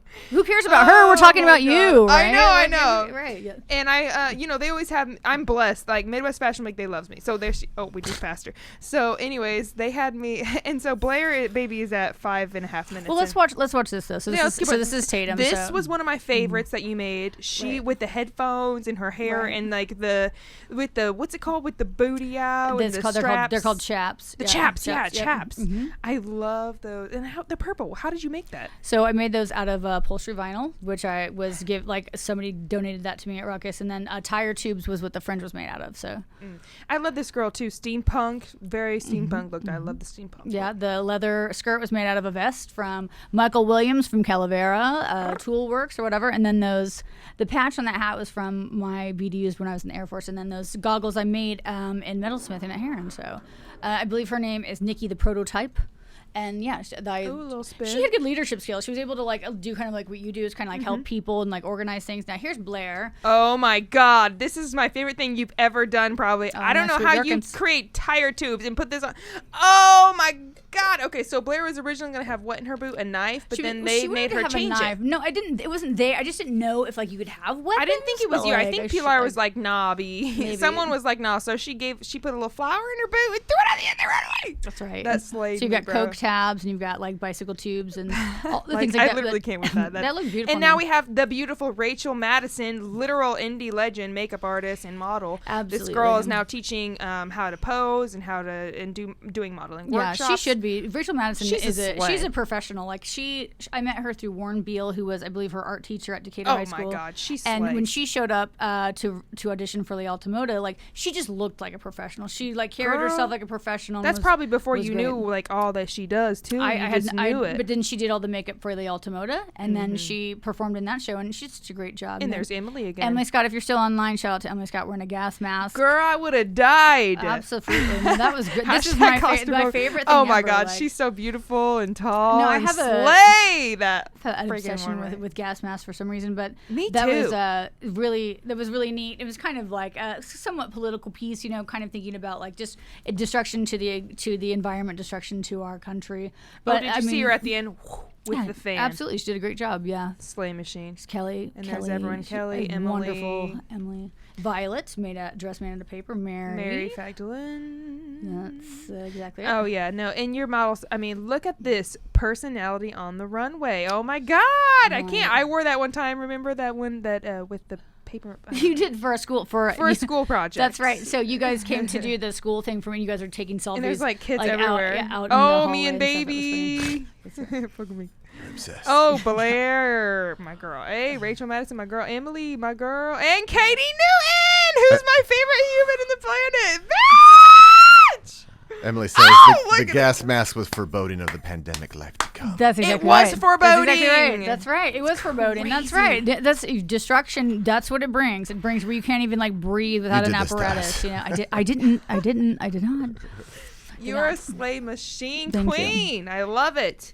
That's wonderful. And you've done so many other projects. I mean, like, yeah, I mean, the last thing that I have as far as remembering, we've been in so many, but the Ultra Fancy 5000. Now, I do have a fast forward video. Did you see that video? I did, shared? yeah, I did. I have to like edit that and make it, but I mean, it's like far away, but I mean, that was the best.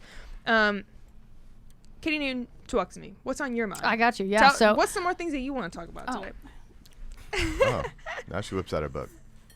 No, she already got it. Oh, yeah. I had a surprise for you. Do you have any songs you know? Because, I have to pee really quick, but I wanted to sing you a little tiny song. verse. Like, when I come back, I'm going to sing you a little clip, Jolly, of what I sent you. but in the bathroom? Yeah, I know all kinds of songs. How about you go to the bathroom and she play the ukulele? I'm not going to I do it. love this What? woman. Oh, I'll do it. Yeah, for Yeah, sure. yeah. I'll do it. What do you want me to play? So Look, everyone, Renee's going to the bathroom. There she no, goes. why we are to have a break, I do want to talk about who some of my favorite local designers are. So Monty Matuka is one of my favorite designers, and he was at Midwest Fashion Week. I think the fall line that I had, the one we just watched with Emily Scott, and during that time they allowed me to have an interview on the runway, and I said that I had a program called So What at the time, which was sponsored by Big Car at City Market, and he was the only person that showed up, and he showed up with a sewing machine, and he was dedicated to make his own fashion line, and he contacted me regularly and came to Ruckus and was really curious about learning how to sew garments, and now he has his own fashion line called, I think it's MELI, like I'm not exactly sure how to pronounce it, but he also has a nonprofit called Fame, which is a collective for creatives, and it's really interesting, and I'm just so impressed to see like what direction he has has gone, and from that, and I was really honored that he was the only person that came to my So What program after I advertised it for Midwest Fashion Week. I thought that was really cool because he was obviously dedicated to. He was paying attention. He was paying attention. Yeah, he was paying attention. Absolutely. And then Tokyo Twiggy, she is another one of my favorite Indianapolis designers. She makes her own fabric, which is cool. So it's not that like she has like a loom and she's like weaving stuff, but she makes graphic design and then has it printed onto like a 4-way stretch and makes really cool kind of like futuristic anime looking outfits. But I think it's really neat that you can make your own print on a fabric. And so I got to know her through the gown making project that Pattern had during when COVID first hit. They needed gowns, hospital gowns made, and so I met her there. And then another one is Pariah 5K. Her name is Barbara, and I met her also through the gown making project at Stitchworks. And she does this really cool stuff where she makes really high quality garments that are kind of have like a superhero or kind of like comic book looking stuff. But she just did this recent piece that had a pig with a crown on the back that said Fair Queen, which I love that because I've always been into, like, coming from Vigo County, love fairs, love pageantry, all that stuff. And so I thought that was really cool. And I think that what she does is really neat. And then Ginger Lily LLC, she was just in Ultra Fancy 5000, her and her husband KJ. They have a company where they make clothing. They do like shoe designs, they do clothing design, and then their design talents spill into like home decor. Like I think I just saw something where they did like kitchen counters and things like that. It was so cool. Or they were able to create like some sort of a resin on like a kitchen counter and do something that was really cool. And they're just the cutest. It's such a neat thing to see people that are in a creative loving relationship like you two. You guys. Speaking of Ultra Fancy 5000. Ooh. Let's do it. Oh yeah. Yeah, so Join Plug made this, and They did, that's right. Bless their hearts. Jolly, turn up the volume on this. Oh, got the same outfit on. Different hair, bigger hair. The bigger hair, the closer to the Lord. My favorite quote from Katy Newton. Sebastian Slade. I mean, everyone here is Slade. Okay. They did. I love. There's Lonnie, my love favorite him. person ever. Yeah. She's just so beautiful, perfect. Oh, our my girl. little baby, Oh, our Nessa. girl. Yeah, Lewis. Lewis, there's Sebastian doing the death drop. Oh my goodness! Let them have it. Let them have it. Let them Who have does it. that on the runway? Sebastian does that on the There's runway. Like me. a slow dead drop. He does that. That's right. I know. I like that. Oh, I love her. I've Oh, lived. there's the two. There's a Ginger Lily Ellis's who was just talking I about. love them. Love this couple. I know. Oh, French accent. French So accent. I want to talk about French so accent. He's been there from the beginning, from Dia de Muertos at the Idol Jorg to today. He helps with lighting. He helps with sound. He helps with photography, and he teaches the youth how to walk in heels. He is so amazing, and I did not know that last part about him. He doesn't. Oh my he does. gosh. I went to Kinky Boots with him at the like Butler Tarkington, at the Butler like theater to Kinky Boots, and he wore like man clothes on the top, and then wore these boots that were thigh highs with all these ribbons and stuff all the way up, and he was the star of the show. He had like an entourage of women with him, which I was part of the entourage, and we went to go see Kinky Boots, the play, and people just love him because he's just wonderful. It's wonderful to see him be able to really express that part of his personality because he was a chemical engineer or something at Lilly. Like he had this very technical job, but he has such an artistic side and he has such a wonderful, giving, generous side. Oh yeah, He helps me. He set up all of the lighting for Ultra Fancy, and there was no electricity outside anywhere. You had to run it all from the basement, like up and out, and like said the whole rig was set up by him as far as all of the like audio and electricity needs went and stuff. And so it was bomb. And he's done, like you said, he's done so many facets of this. But he was the photographer for the Primary Colors photo shoot, which is one of my faves. That's I wish right. I had that those was photos. Wonderful. That was how I came should've up with saved that those. concept. I was looking through all my clothes. This is before I had a space at Ruckus, and I was looking through all my stuff, and I just noticed how many garments I had that were primary colors, and so I started to group them like reds, yellows, blues, and then I was like, I have so many things, and I knew that French accent would be down. You're like too genius for your own good. No, I'm not. I just like to collect stuff, and I don't know. And so he already had a connection with that Indiana City Brewing or whatever. Yeah, and that was so fun doing that photo shoot right there. Remember, I brought my Pikachu. You did. That was so great. I have a few photos so of me great. doing like handstands in a Pikachu outfit And with heels on. Somehow there was a cornhole game in there. I don't know how that There was there. somehow a cornhole. There was a game, and I cornhole, was and like she was doing putting it. my like leg in the cornhole. Yeah. I was like, She worked every bit of that Pikachu suit with the cornhole I out worked together. those angles, And it girl. was still somehow like sexy. I don't know. It was just amazing. That's the hair when we get your hair flip or whatever. Oh yeah, we But got the hair. Those flip. pictures. That's when I first met Emily Beats. Adam Tran was Really? there. Jillian was there. Oh, so And- many of the original models. Yeah, that's right. And so that was so fun. And You're so amazing. so Indiana City, they just let me bring a rolling rack of clothes in there unless I do a And photo just shoot. do whatever. And just do it. Yeah, they didn't. You're like, thank God for you. So that's the thing is like if people have a creative concept, I find that like local businesses and organizations are open to it. Like the healing. So the show at Ultra Fancy, I actually thought I was contacting Healer on the east side when I was communicating with them, right? And midway through the conversation, the person that was running the gallery was like, It's different. Healing arts. she was like, I think you think you're talking to Healer. This is Healing Arts Gallery. And I was like, oh, I'm so sorry. And she's like, no, I've met you. I met you through John McKee and Broad Ripple at like a, and I think, and I would be happy to have your show here. And I was like, great. Yeah, and so really? when I 'Cause saw, it's actually perfect location. it was a perfect location. That was a perfect location. Yeah, absolutely it was. It's right off the highway. My family from Terre Haute could come. Oh, there she is. Ultra Fancy. That's right. Oh, Yeah, that was girl, wonderful. and then there's Emily. You know what I'm saying? Like Oh, your models yes. just slay.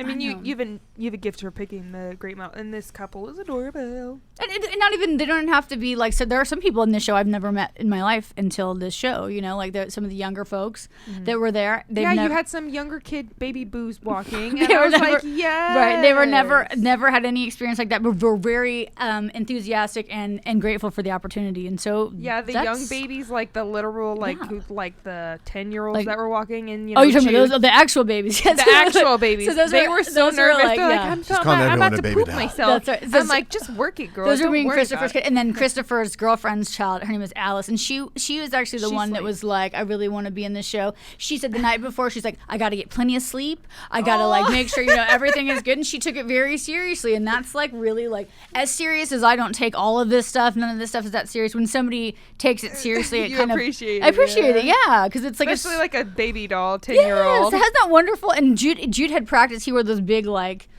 They were Those like big platform chunk shoes. platform- Yeah, they were like Lisa Frank platform shoes. He wanted to wear all pink, and then the donut belt, which I actually brought. Hang on.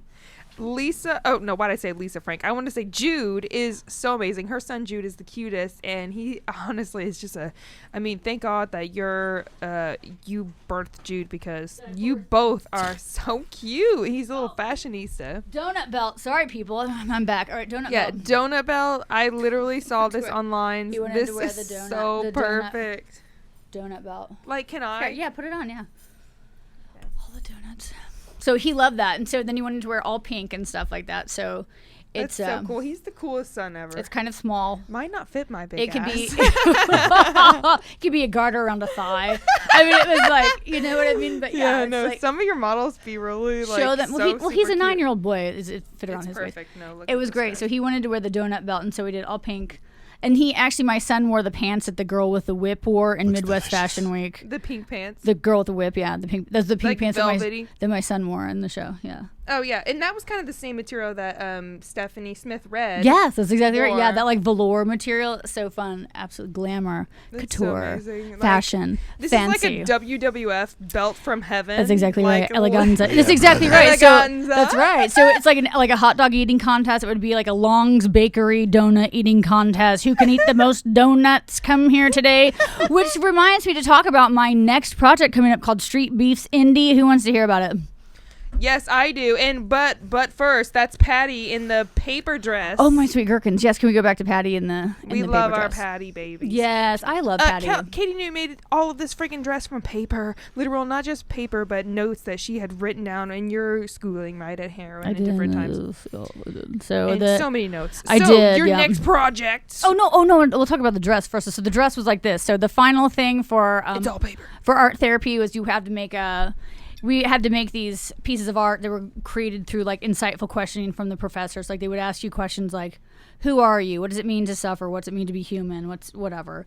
And so you're trying to derive, like, you're trying to create a piece of art through these prompts. And so I kind of wanted to explore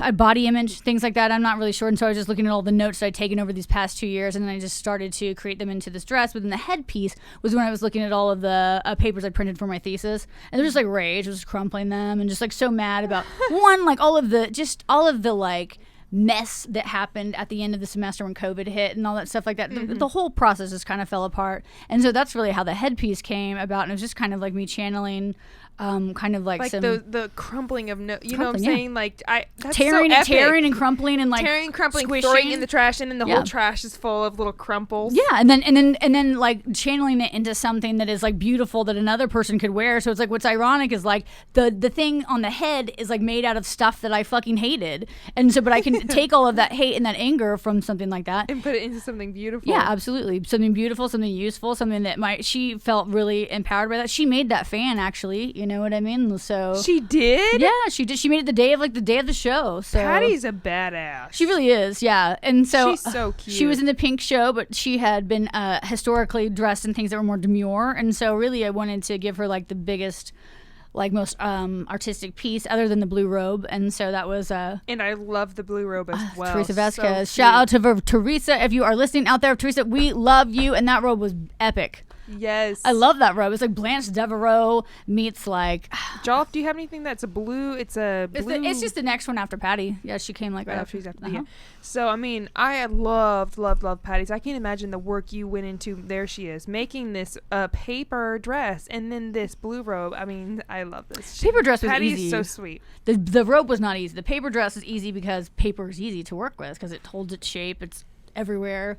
You're never going to run out of it. The blue robe was hard to make. That thing was a bastard to make. It was so hard, but I think it came out well, and she just rocked it so much. I was so happy the way that it came out. Oh yeah, she looks great with it. I know. Teresa was my boss at the Indianapolis Art Center when I did the Art Bus pilot program, where we went to like kind of underserved neighborhoods and picked them up and took them to have art education through public works of art, and then we'd go back to Ruckus and we did a photo shoot with all the kids and stuff, which was so fun. That was like, just here's a rolling rack of stuff, you guys just pick outfits, and you know, I don't know how educational it was, but it was definitely like a positive experience. Yeah, and we took photos of them and stuff, and that's just, it was cool. And I do kids parties, by the way, at Ruckus. If you want to come have a kids party, that was really fun. I've done that for some of my friends before. Y'all, she does kids parties. Kids, so. I won't directly be involved, but if you need some materials for the kids party, right, you know. And she does so many, like, you need to hire Katy Newton if you have anything that you need. I mean, she is a bachelorette parties, real conceptual rodeos. Uncle Chris, she's making you that Russian outfit. That's German. Uncle. The German, German outfit. No, I would love to. I have tons of leather. I love German things. You know what I mean? Speaking of German, do we have any more Jägermeister that we're gonna do a shot of? Yeah, we should do that. Yeah, but you know, because our toll, I think our toll was broken. We had something wrong with the tolls today. I think Facebook's having some technical difficulties. Yeah. Okay, pour the Jaeger, Renee. I want to say, so Renee has this necklace on that has 1,000 keys on it. I'm obsessed with keys. Tell me about it. Well, I got it for $2 at Shein. I love keys. I like keys too. I'm obsessed with keys. I actually wore a key necklace for like 10 years until it literally disintegrated off my neck. Was it an actual key from like something that you... It was like it was from a really expensive jewelry shop, but it was only like $15. And it was like this really skinny skeleton key. I wore it for years, like over a decade. Then it fell off. Then I wore another key necklace, lost it. And then me and Jolly found this one. It's underneath here. Where is it? Oh, there it is. Yeah, it says Renee on it, but it's all... So it's... There's the original key made up of a, like, you know, when you hold your wallet with those chains and like you hook it onto your belt loop. I love those. So I love guys that wear those like skater boys. Isn't that kind of hot? So it's actually one of those chains, this big boy, but I got it. You know, I just put it around my neck. It's been around my neck for like probably like 6 months now. So cool. We're rocking it. Yeah, I don't take off the jewelry that I wear either. I really try not to ever. Yes. I just like let it just like sit there. Mm-hmm. So Renee, tell me, what if I had to ask you, what is your first favorite animal while you're lining them up? Well, you know, I'm obsessed with dragons, and I know they're not really considered It can be fictional or actual, doesn't matter. Okay. I love how I said, like, in my bio, I was like, Katy Newton is my spirit animal. I think you might be. But I don't know if humans can be spirit animals for other humans. But you know what I mean? That's not how that Maybe works. we're from the same gene pool. Maybe. We could be. So what if you were my daughter? That'd be amazing. Yeah, right. We'd be sisters. We wouldn't be daughters. Yes, we'd be. But Yeah, you're too that's young right. for- I'd be the younger But sister. people can have actually. babies at any age, so you never know the possibilities. I could be your daughter, your but- sister. I could be your. Yeah, I could be your mother. We're play cousins. Oh, wait, no, that's impossible. We're play cousins. We're cousins, is what we are. So no, tell me what your first favorite animal is. Your favorite animal. So I don't know. I'm just only obsessed with dragons. Basically. So what if you had to pick a second favorite animal? What would that be? Just tell me. I guess I love elephants like extremely a lot, and I also love Extremely lions like extremely a lot. What is your third favorite animal? I like flamingos. This is great. So here's the psychology behind that question. First favorite animal is how you present yourself to the world as a dragon, which I could see that, like something that is like larger than life outside of this world. Second animal is who you are deep down inside, elephant/lion. So that would be a lelephant. And then the third animal is who your perfect mate is, and that's a flamingo. That would be Jolie. Perfect. Look at his color. He's wearing flamingo colors. You're wearing flamingo colors right now. Sorry. Look. That's exactly right. You can't mess with the symbolism of like animalistic power. That's exactly right. So I'll tell you for mine here. So it's outwardly it's like a chimpanzee, somebody who's kind of clever, kind of like, but also a little bit like crazy or something. Second, indoor house cat. That's who I am deep down inside. Do I want to be an indoor house cat? Yes, I absolutely do. And they are maniacal. Is that a word? They are, but but in like in a stable household. So I want to be like cared for. I want belly scratches and diamond collars and like just to lay around in the sun. Yes, Cardi B. That's my deep down inside of me, Cardi B's cat. But this is interesting. Decked out in that ice. So my third question is, my third answer was duck-billed platypus, which actually was my husband's answer. So we had matching answers for who our eternal mates were as duck-billed platypus. So that's why.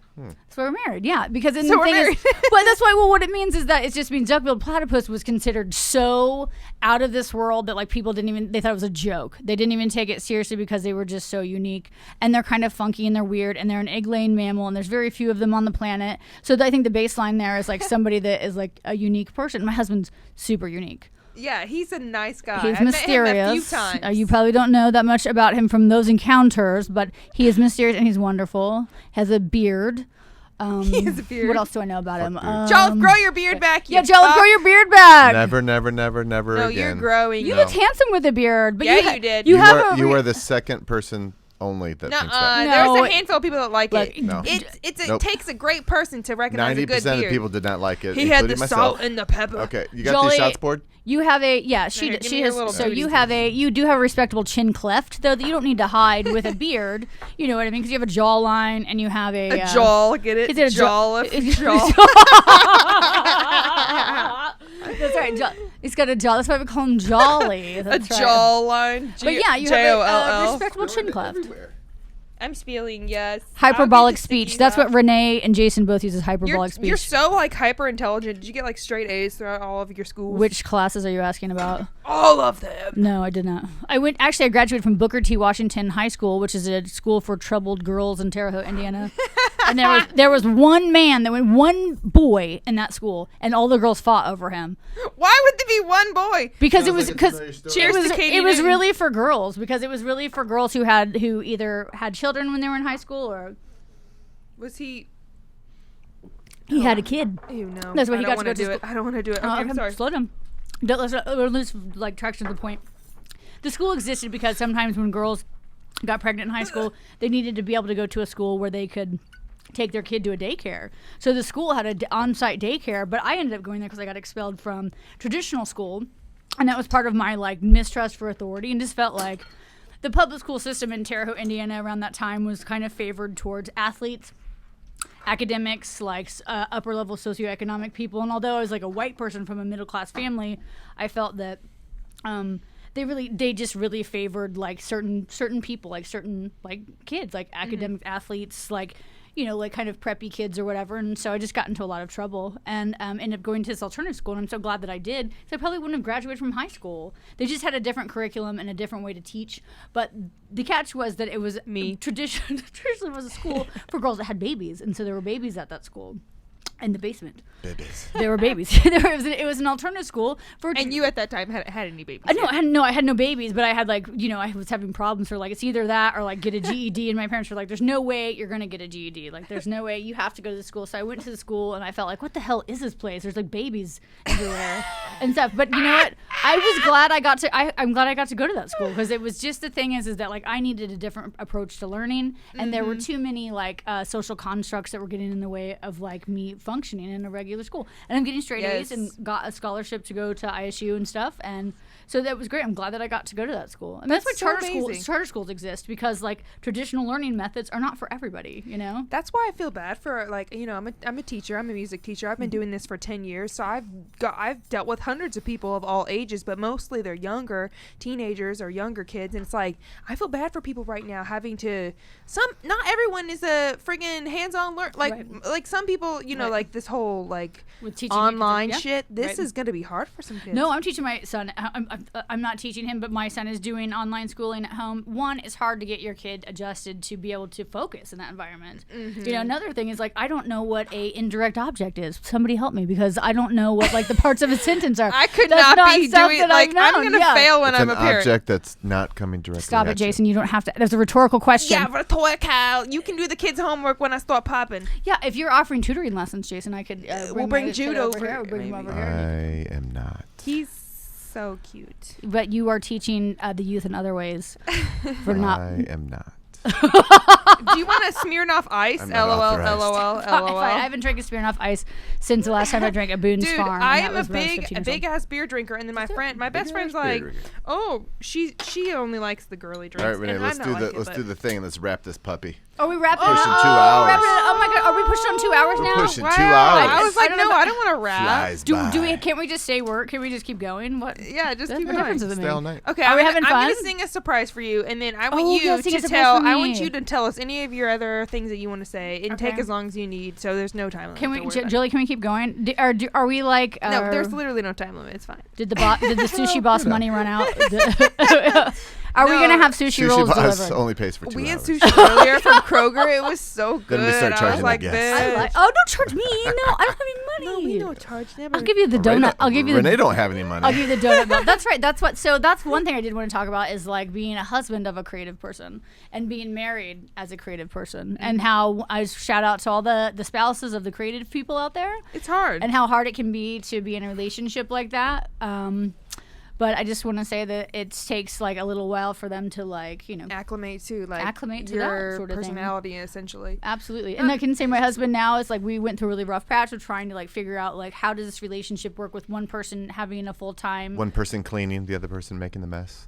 Did you talk to my husband before this? Did he call you? I already know. I know you creative types. I know you creative types. That's true. And you know what? Even the most wild of people, me, can be domesticated. Like literally, I'm like a housewife now. It's so weird. I clean all the time. My whole house is so clean. Right. I mean, it's crazy for me. There's no part, and there's nothing wrong with like being domesticated. I always wanted a marriage. I wanted to have that type. Being married is great because you have having a long-term partner, because you have that support system of somebody that you know is going to be there and support you. But it's hard to have that type of relationship. Yeah, when you're messy and you're erratic and your schedule is not quite the same. And you're so artistic, you can't even help it.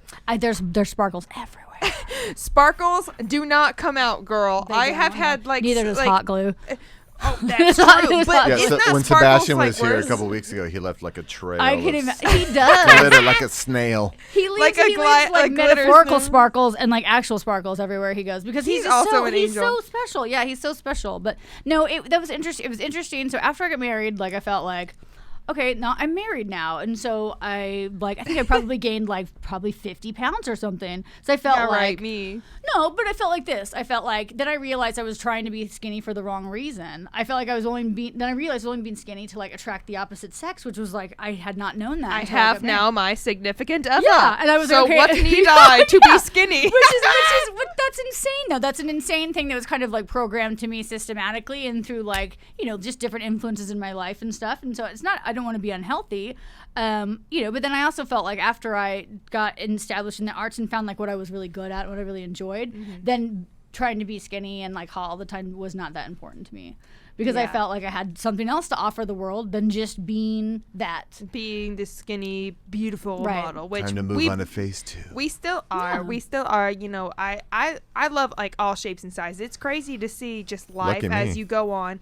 And like, it's crazy. Like, shape. Life is so beautiful in every way, shape, and form. And it's painful. Mm-hmm. Don't get me wrong. It's painful. And I think that I respect people that have gone through a lot of pain or some pain. At least it's like, I don't know what I would be without my pain that I've been through. I Absolutely, would not be yeah. the same person for sure. That's where like interesting. It's where interesting art comes from. That's where interesting music comes from. That's where like authenticity comes from. Is having, like, authenticity. authenticity. Yeah, right. Having a human experience. You know, just meeting people where they are. Somebody shows up to your show with a black eye or whatever. Then just be their friend. Don't like be shitty to them. Be thankful that they pulled enough together to be there. Or whatever. Foundation is a wondrous thing. That's exactly right. The core principles, what we say, core values is that. There was a term used by Heather Brogdon that she's been doing the video stuff about what I've been doing, and she's wonderful. And I just am so thankful to have somebody be interested enough in that's a great idea.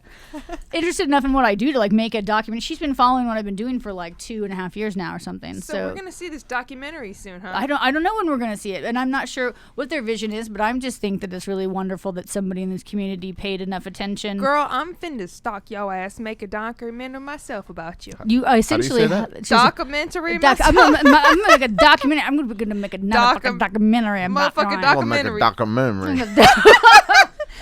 No, a motherfucking documentary. All right, let's do lightning round of questions. All right, so here we go. I ask you and you ask me. Okay, I'm ready. You go first. All right. Okay. Wait. I I would like to participate. I would like to start this out. Can I ask the first question? Yeah, go ahead. Katie Newton, do you think you could beat me at ping pong? Absolutely.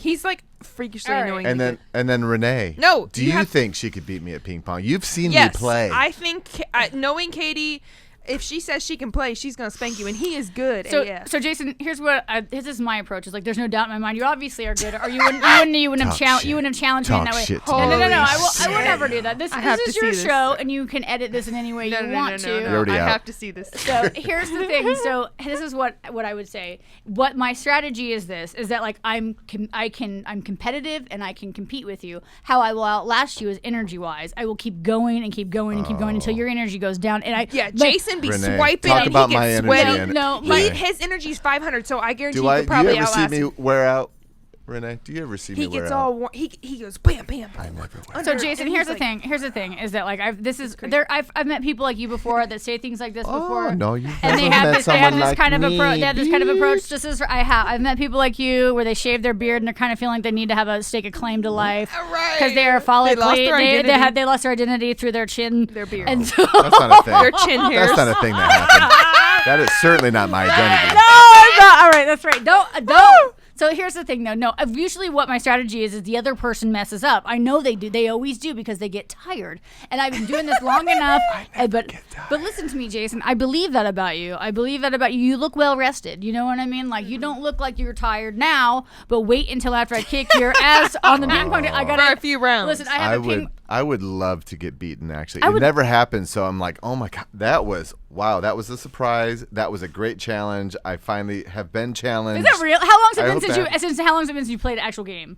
So An actual game? yeah, like an actual competitive match of ping pong. I mean, against every somebody. time I play is a competitive match. How long has it been since that happened? Yeah, he's like Renee, how obsessed. long's A it few been? months. I mean, a few months. Why didn't you tell me that he played table tennis? Yeah. What didn't you tell me about? I've seen your posts. I'm like, ooh, I'm watching. You felt tempted. You I'm felt watching tempted. You just want me to Katie. embarrass you because you got an online presence and This stuff like that. should be I like don't- right. I don't care. my I don't next care if show. I lose. I'm That'd not be a so sore loser. fun. I'm certainly not a sore loser. Like I I am would. so I'd be bad. Like, damn, You that's- should see me playing ping pong. I've got 2 handles, and I'm like, I'd love to play. I pew, love. pew. I love it. I was raised in a family like I have skills passed down from generation to generation. All right. So I'm you just are. saying. So you are good. So you had a ping pong table growing up. Oh, then. yeah, yep. You're one of those people of privilege. The privilege, not the gritty ones that pulled them up from their bootstraps to be able to learn Ping how to pong play. privilege.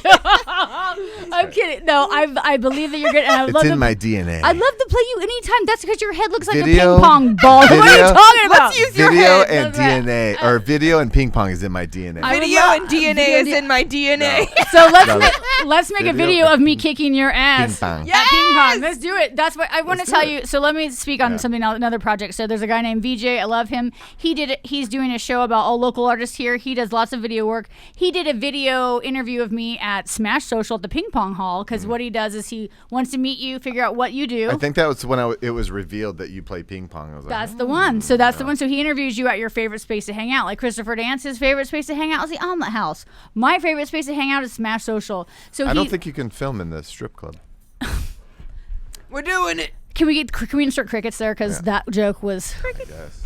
Anyways, though, so he wore a GoPro when I kicked his ass playing table tennis against him at Smash Social. But he was very gracious though, and he's very sweet. Christopher Dance did like a ceramic bust of him by like coating his face in like plastic and Vaseline and pouring like clay on his face and made like a bust of him. And he's just the coolest, kookiest guy ever. And I met him he came to one of my outdoor yoga classes at City Market. But I digress, Jason. If you want to play table tennis with me, just do it. I don't understand why you haven't done it. I don't know, because I work a lot. And I don't So wait, hold on. So yoga, where can people find you on the yogas and anything else? So yoga is great. So I've been teaching yoga for 8 years. I know like I don't like advertise myself, or my brand is not like that of like a yogi or holistic, but I really believe that yoga is something you can do without having to do anything else, and it will keep you healthy the rest of your life. And you are damn good, girl. You be doing these crazy poses, flying lizard, and all I like the flying. Renee's been stalking hard. She's seen. I've been stalking her. I can do any arm balance. She like floats on her hands. Arm and balances she's just are like, fun. Whoa. They're not. It's not. like, Yeah. how the hell? Arm balances aren't really about like being physically fit or strength. It's about just having the balls to do it. think You know so. what I mean? So I want to see Renee get into that because you have the longest legs. It would be like looking like a I'm praying like mantis doing the splits or something like that. Girl, I'm so imbalanced. I'm like Doesn't a the praying lollipop. mantis like eat their mate? Yeah, after they do they it, Jason. That's murder good. it. So that means it's going to be you. He's scared. That's right. So that's what. Yeah, no, I love doing arm balances, but no, I teach at Epic Climbing and Fitness, and they are wonderful. Samantha Simpson is the one who got me that job there, and she's been teaching there for a long time. And when I came into that place, I knew right away it was down to earth. It's family owned. The people that are there are interesting, and climbing is like a whole new thing. Like climbing, That takes some glute muscles. Glute. Yeah. Yes. Exactly. I have diminished glutes at this time, so I'm not winning at that. But I saw a video recently of Jude, your son, and his friend and you climbing. that friend. right? That was Ryan. That was my husband. Okay. I got it all mixed up. Ryan, your husband, and Jude, your son, climbing. Maybe There it was. Maybe it was Stacy. Do you remember Stacy Marie Totten from the show? Yeah. It's the pride of Vigo County. She was one of my oldest friends. She's the one that wore like the gray sparkly. I remember you telling me that, and I remember her face. Yeah, she slayed that outfit. She did. And she is on the billboards all over the county or all over the state for like change.org, which is about a different way to like look at addiction. And she's a person who's an expert in addictions. Her face is like all over billboards and stuff. Oh. She's famous, and I always knew she would be. You're like, I called this shit. She's wonderful. I know, she's wonderful. I'm so glad to have her and her family there, and her niece was the little girl that wore the dress with the koi fish and stuff. I So precious. Her. She was adorable. She slayed the runway. They're so beautiful. I'm like, you're a young model. Absolutely, they were. Yes. Give it 5 years, we'll get you a Midwest Fashion Week, girl. I'm pretty sure you got to be like 14 or some shit. Right. And Probably I think she had a little bit of like a panic attack, which is normal because it's kind of she was like, what do I do? I don't know how to walk. And then she kept practicing. I saw her practicing that runway. French accent and Karma. French accent's girlfriend Karma is like a wonderful, sweet person. She's so wonderful. And it's so cute to see young people's like being nervous and then be like, okay, I'm slaying with the help of people, Yeah, like and giving an opportunity like that. Like if I would have been given an opportunity to do a fashion show at that age as a kid, I would have totally jumped at it, but I would have been nervous. Like my son, did you see him? He just like ran on and off really fast. And did like a little he was like parkouring. He was like, look what I can do, and then like ran. It was off. like a little parkour kick. Yeah. It was so cute. But he was really excited about doing it, And he was in the first fashion show with me that I did at the Idol Jorg, and he was like, he was a toddler. I don't know how much he remembers that, but that was like a big deal. And so he was published in a magazine from that, and so he kind of knows that he has this type of like. And recognition. Jude is a badass. He's got a great future. I can't wait to see what he does. He is, it's like what a cute kid. I'm blessed to have a kid that's like easy to love, right? Mm-hmm. So when you have a mixed Unlike family, myself, I was a devil. My parents are like, I fucking hate you. They literally couldn't take me out until I was 5 years old. we had to put a pork chop around her neck to get the dog to play with her. That's so bad. You're like the new Donnie Baker. Like you need to do some comedy or something. No, I'm not Donnie You're Baker. like don't compare me to him. That was a joke. That was like that was a joke that my dad said about me sometimes. But anyway, so that was great. He's a wonderful kid, and if you have a blended family, and if your kid's not easy to love because they're bad, it makes people don't treat your kid right. You know what I mean? Right. But since Jude's he's been so good. He's so good that so everyone loves him. Everybody loves him. Yeah, and that's that sweet. And that's the goal. We want a kid that is lovable. Yeah. I'd be like, oh, hell no. Right. I don't even know. I mean, You don't know I'm what excited you do for to your kids, kid but until Lord. 10, like they're an adult and they're in therapy and they're like, my mom did this weird thing that like bugged me out. It's like, they don't have the vocabulary. Mama did her best. It's like, I don't know. You don't know when you mess your kid up. You don't. All you can do is hope for is try your best and just hope. do the best you can. Educate yourself and stuff like that. So, anyways, given that, I think we should have a song. Jelly, do you want to have a song? Yeah, sure. yeah. And you know, I sucked at that game you started. Like I was supposed to ask you a question, but I'm very that's bad right. at that game. Because Jason, I'm very Rudely bad at that because he game. antagonized me I've about been waiting asking about all table during tennis. the whole show I'm to ask actually that bad. question. About I'm really table bad. Here, tennis. let me surprise you with a little singy song, which I know is one of your favorites. Is it? Okay. Joel Wall. So you know, but it's one of your favorites. I sang it for you a while back. You know what Oh, I my mean? sweet gherkins! Oh, here we go. The seaweed is always green. Oh wait, start over, baby. I don't even know. I'm pretty sure I fucking missed it. I can't remember if it Rock of starts Love over. here. I feel like Heather Chadwell from Rock of Love right now. Yes.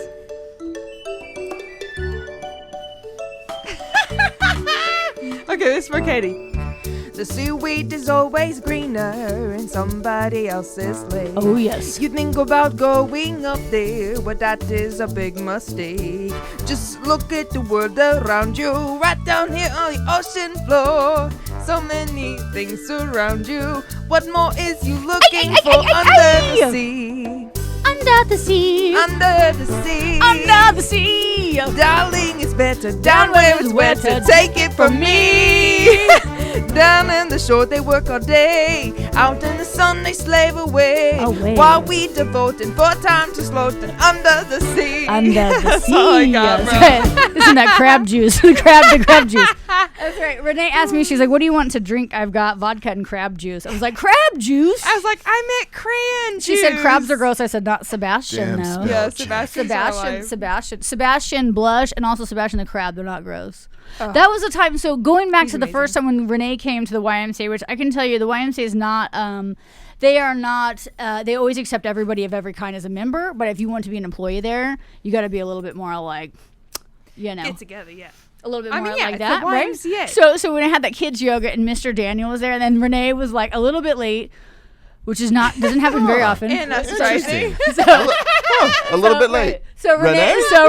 Renee is like like a 6 foot glamazon, like super tall already, wearing like super tall heels, and then she And had all these kids, it's like a kids yoga but then class. she had And they're like, she had on a flasher trench coat, like when you would flash people, like a long like tan trench coat, and then an accordion strapped around her neck. She's like, "All right, I'm here, so I'm late." It's like all these kids. It was like Mr. Daniel yoga class, and I was sitting there like, what does the puppy say? And then Renee's like, I'm here with my accordion! And then and Mr. Dan's so cool. He like sings all the time in front of like all these kids. Mr. But I like Daniel, kind of I brought him a little more hype. You later. did. This is true. Like the whole energy is like a 6 foot tall supermodel with an accordion around her neck walks in with a flasher trench coat. People like horrified, but like couldn't look away. And I was like, oh, I'm like, come on, come to the front. Sing like, under the sea with me. Right.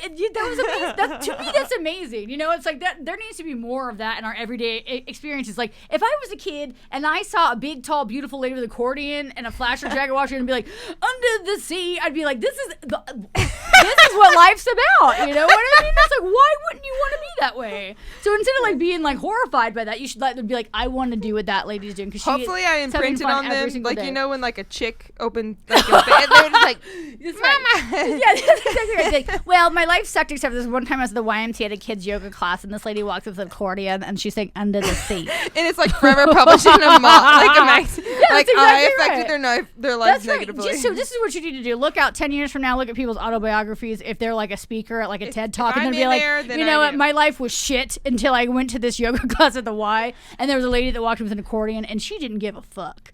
And here I am. That was me. And here I am right now just doing my thing. Now that was right here on the ocean that floor. was magic to me. You I know sang what I some mean? other songs too that were like Disney. I forget, but you had me sing a few songs. Jolie, isn't that why you love Renee, because of how dynamic she is? Yes. Yeah. Yes. Talented. Easy. I mean, like talented. She's yeah, entertaining. It's an Keeps easy, me laughing. Yeah, easy Entertaining. A. Right. Isn't I that have my problems, but I also am fun as fuck. Yeah, absolutely. That's what, I really enjoy that about you, and I enjoy that about all people. So you just can be fun. You can have high highs and low lows or whatever, but if you can maintain a constant steady uplifting of others, uplifting of yourself, whatever, you're always consistent with what you do. Thank you. And ditto. The amount of emojis are always consistent. Exclamation points in all caps. And you have to think about the emojis. Like, what does she mean about this emoji? I'm gonna assume they're all positive. You know what I mean? They are. Without a lot of heart cat eyes or cats with heart eyes and stuff like that. The cat with heart eyes is my favorite emoji ever. All right. So I want to play the ukulele, and will you sing along? Sure. I'm ready. Julie, are you still gonna let this roll? As we close the show. Yes. Love 2 hours. us. I got shit to do. Love us. Do you have a ping pong table here at your house? I don't. No, I wish I did. wish we did. Weak. Do you know Country Roads by John Denver? Country road. Take me home to the place I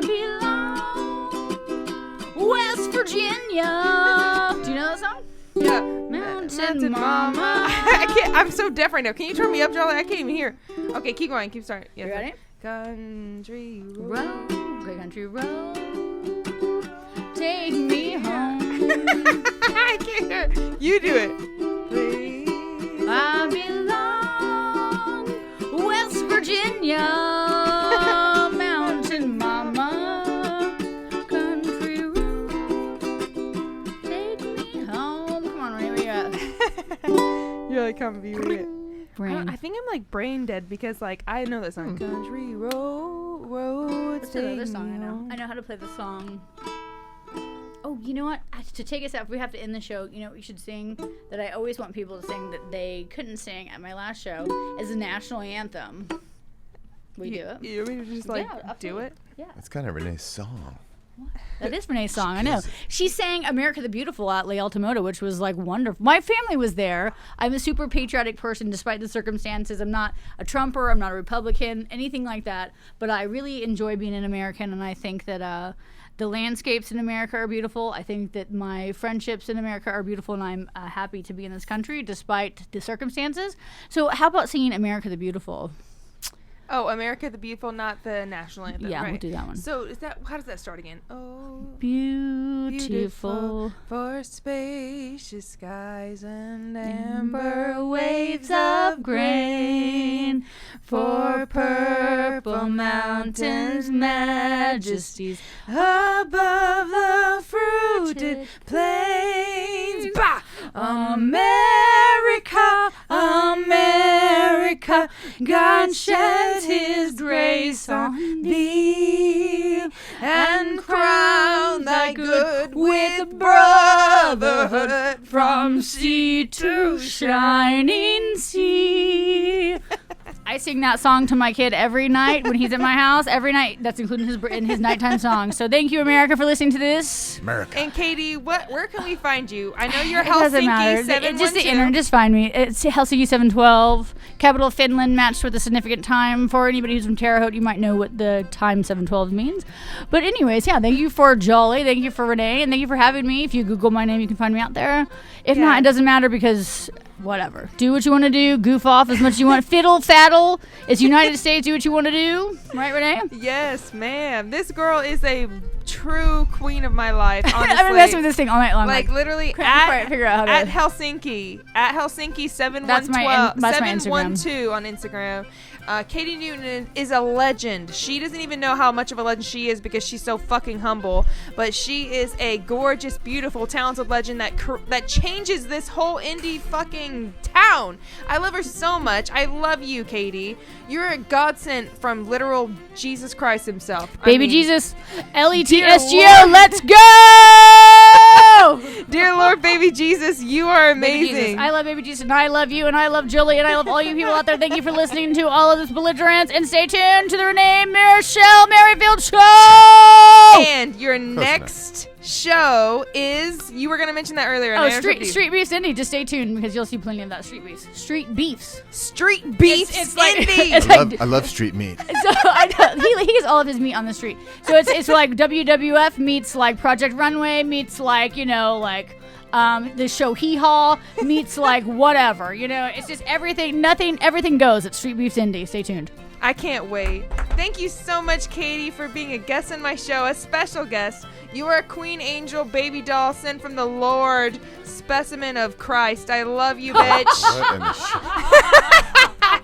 I love you, Katy Newton. I love you too. I love you. Thank you for being amazing and for having me in all of your model shows and just being a true saint of the fucking universe. Saint specimen of the Lord. Thank you, Y'all, everybody. Thank you so much. I could not thank Katy Newton enough. Find her, Helsinki712 on Instagram and Katy Newton on everything else.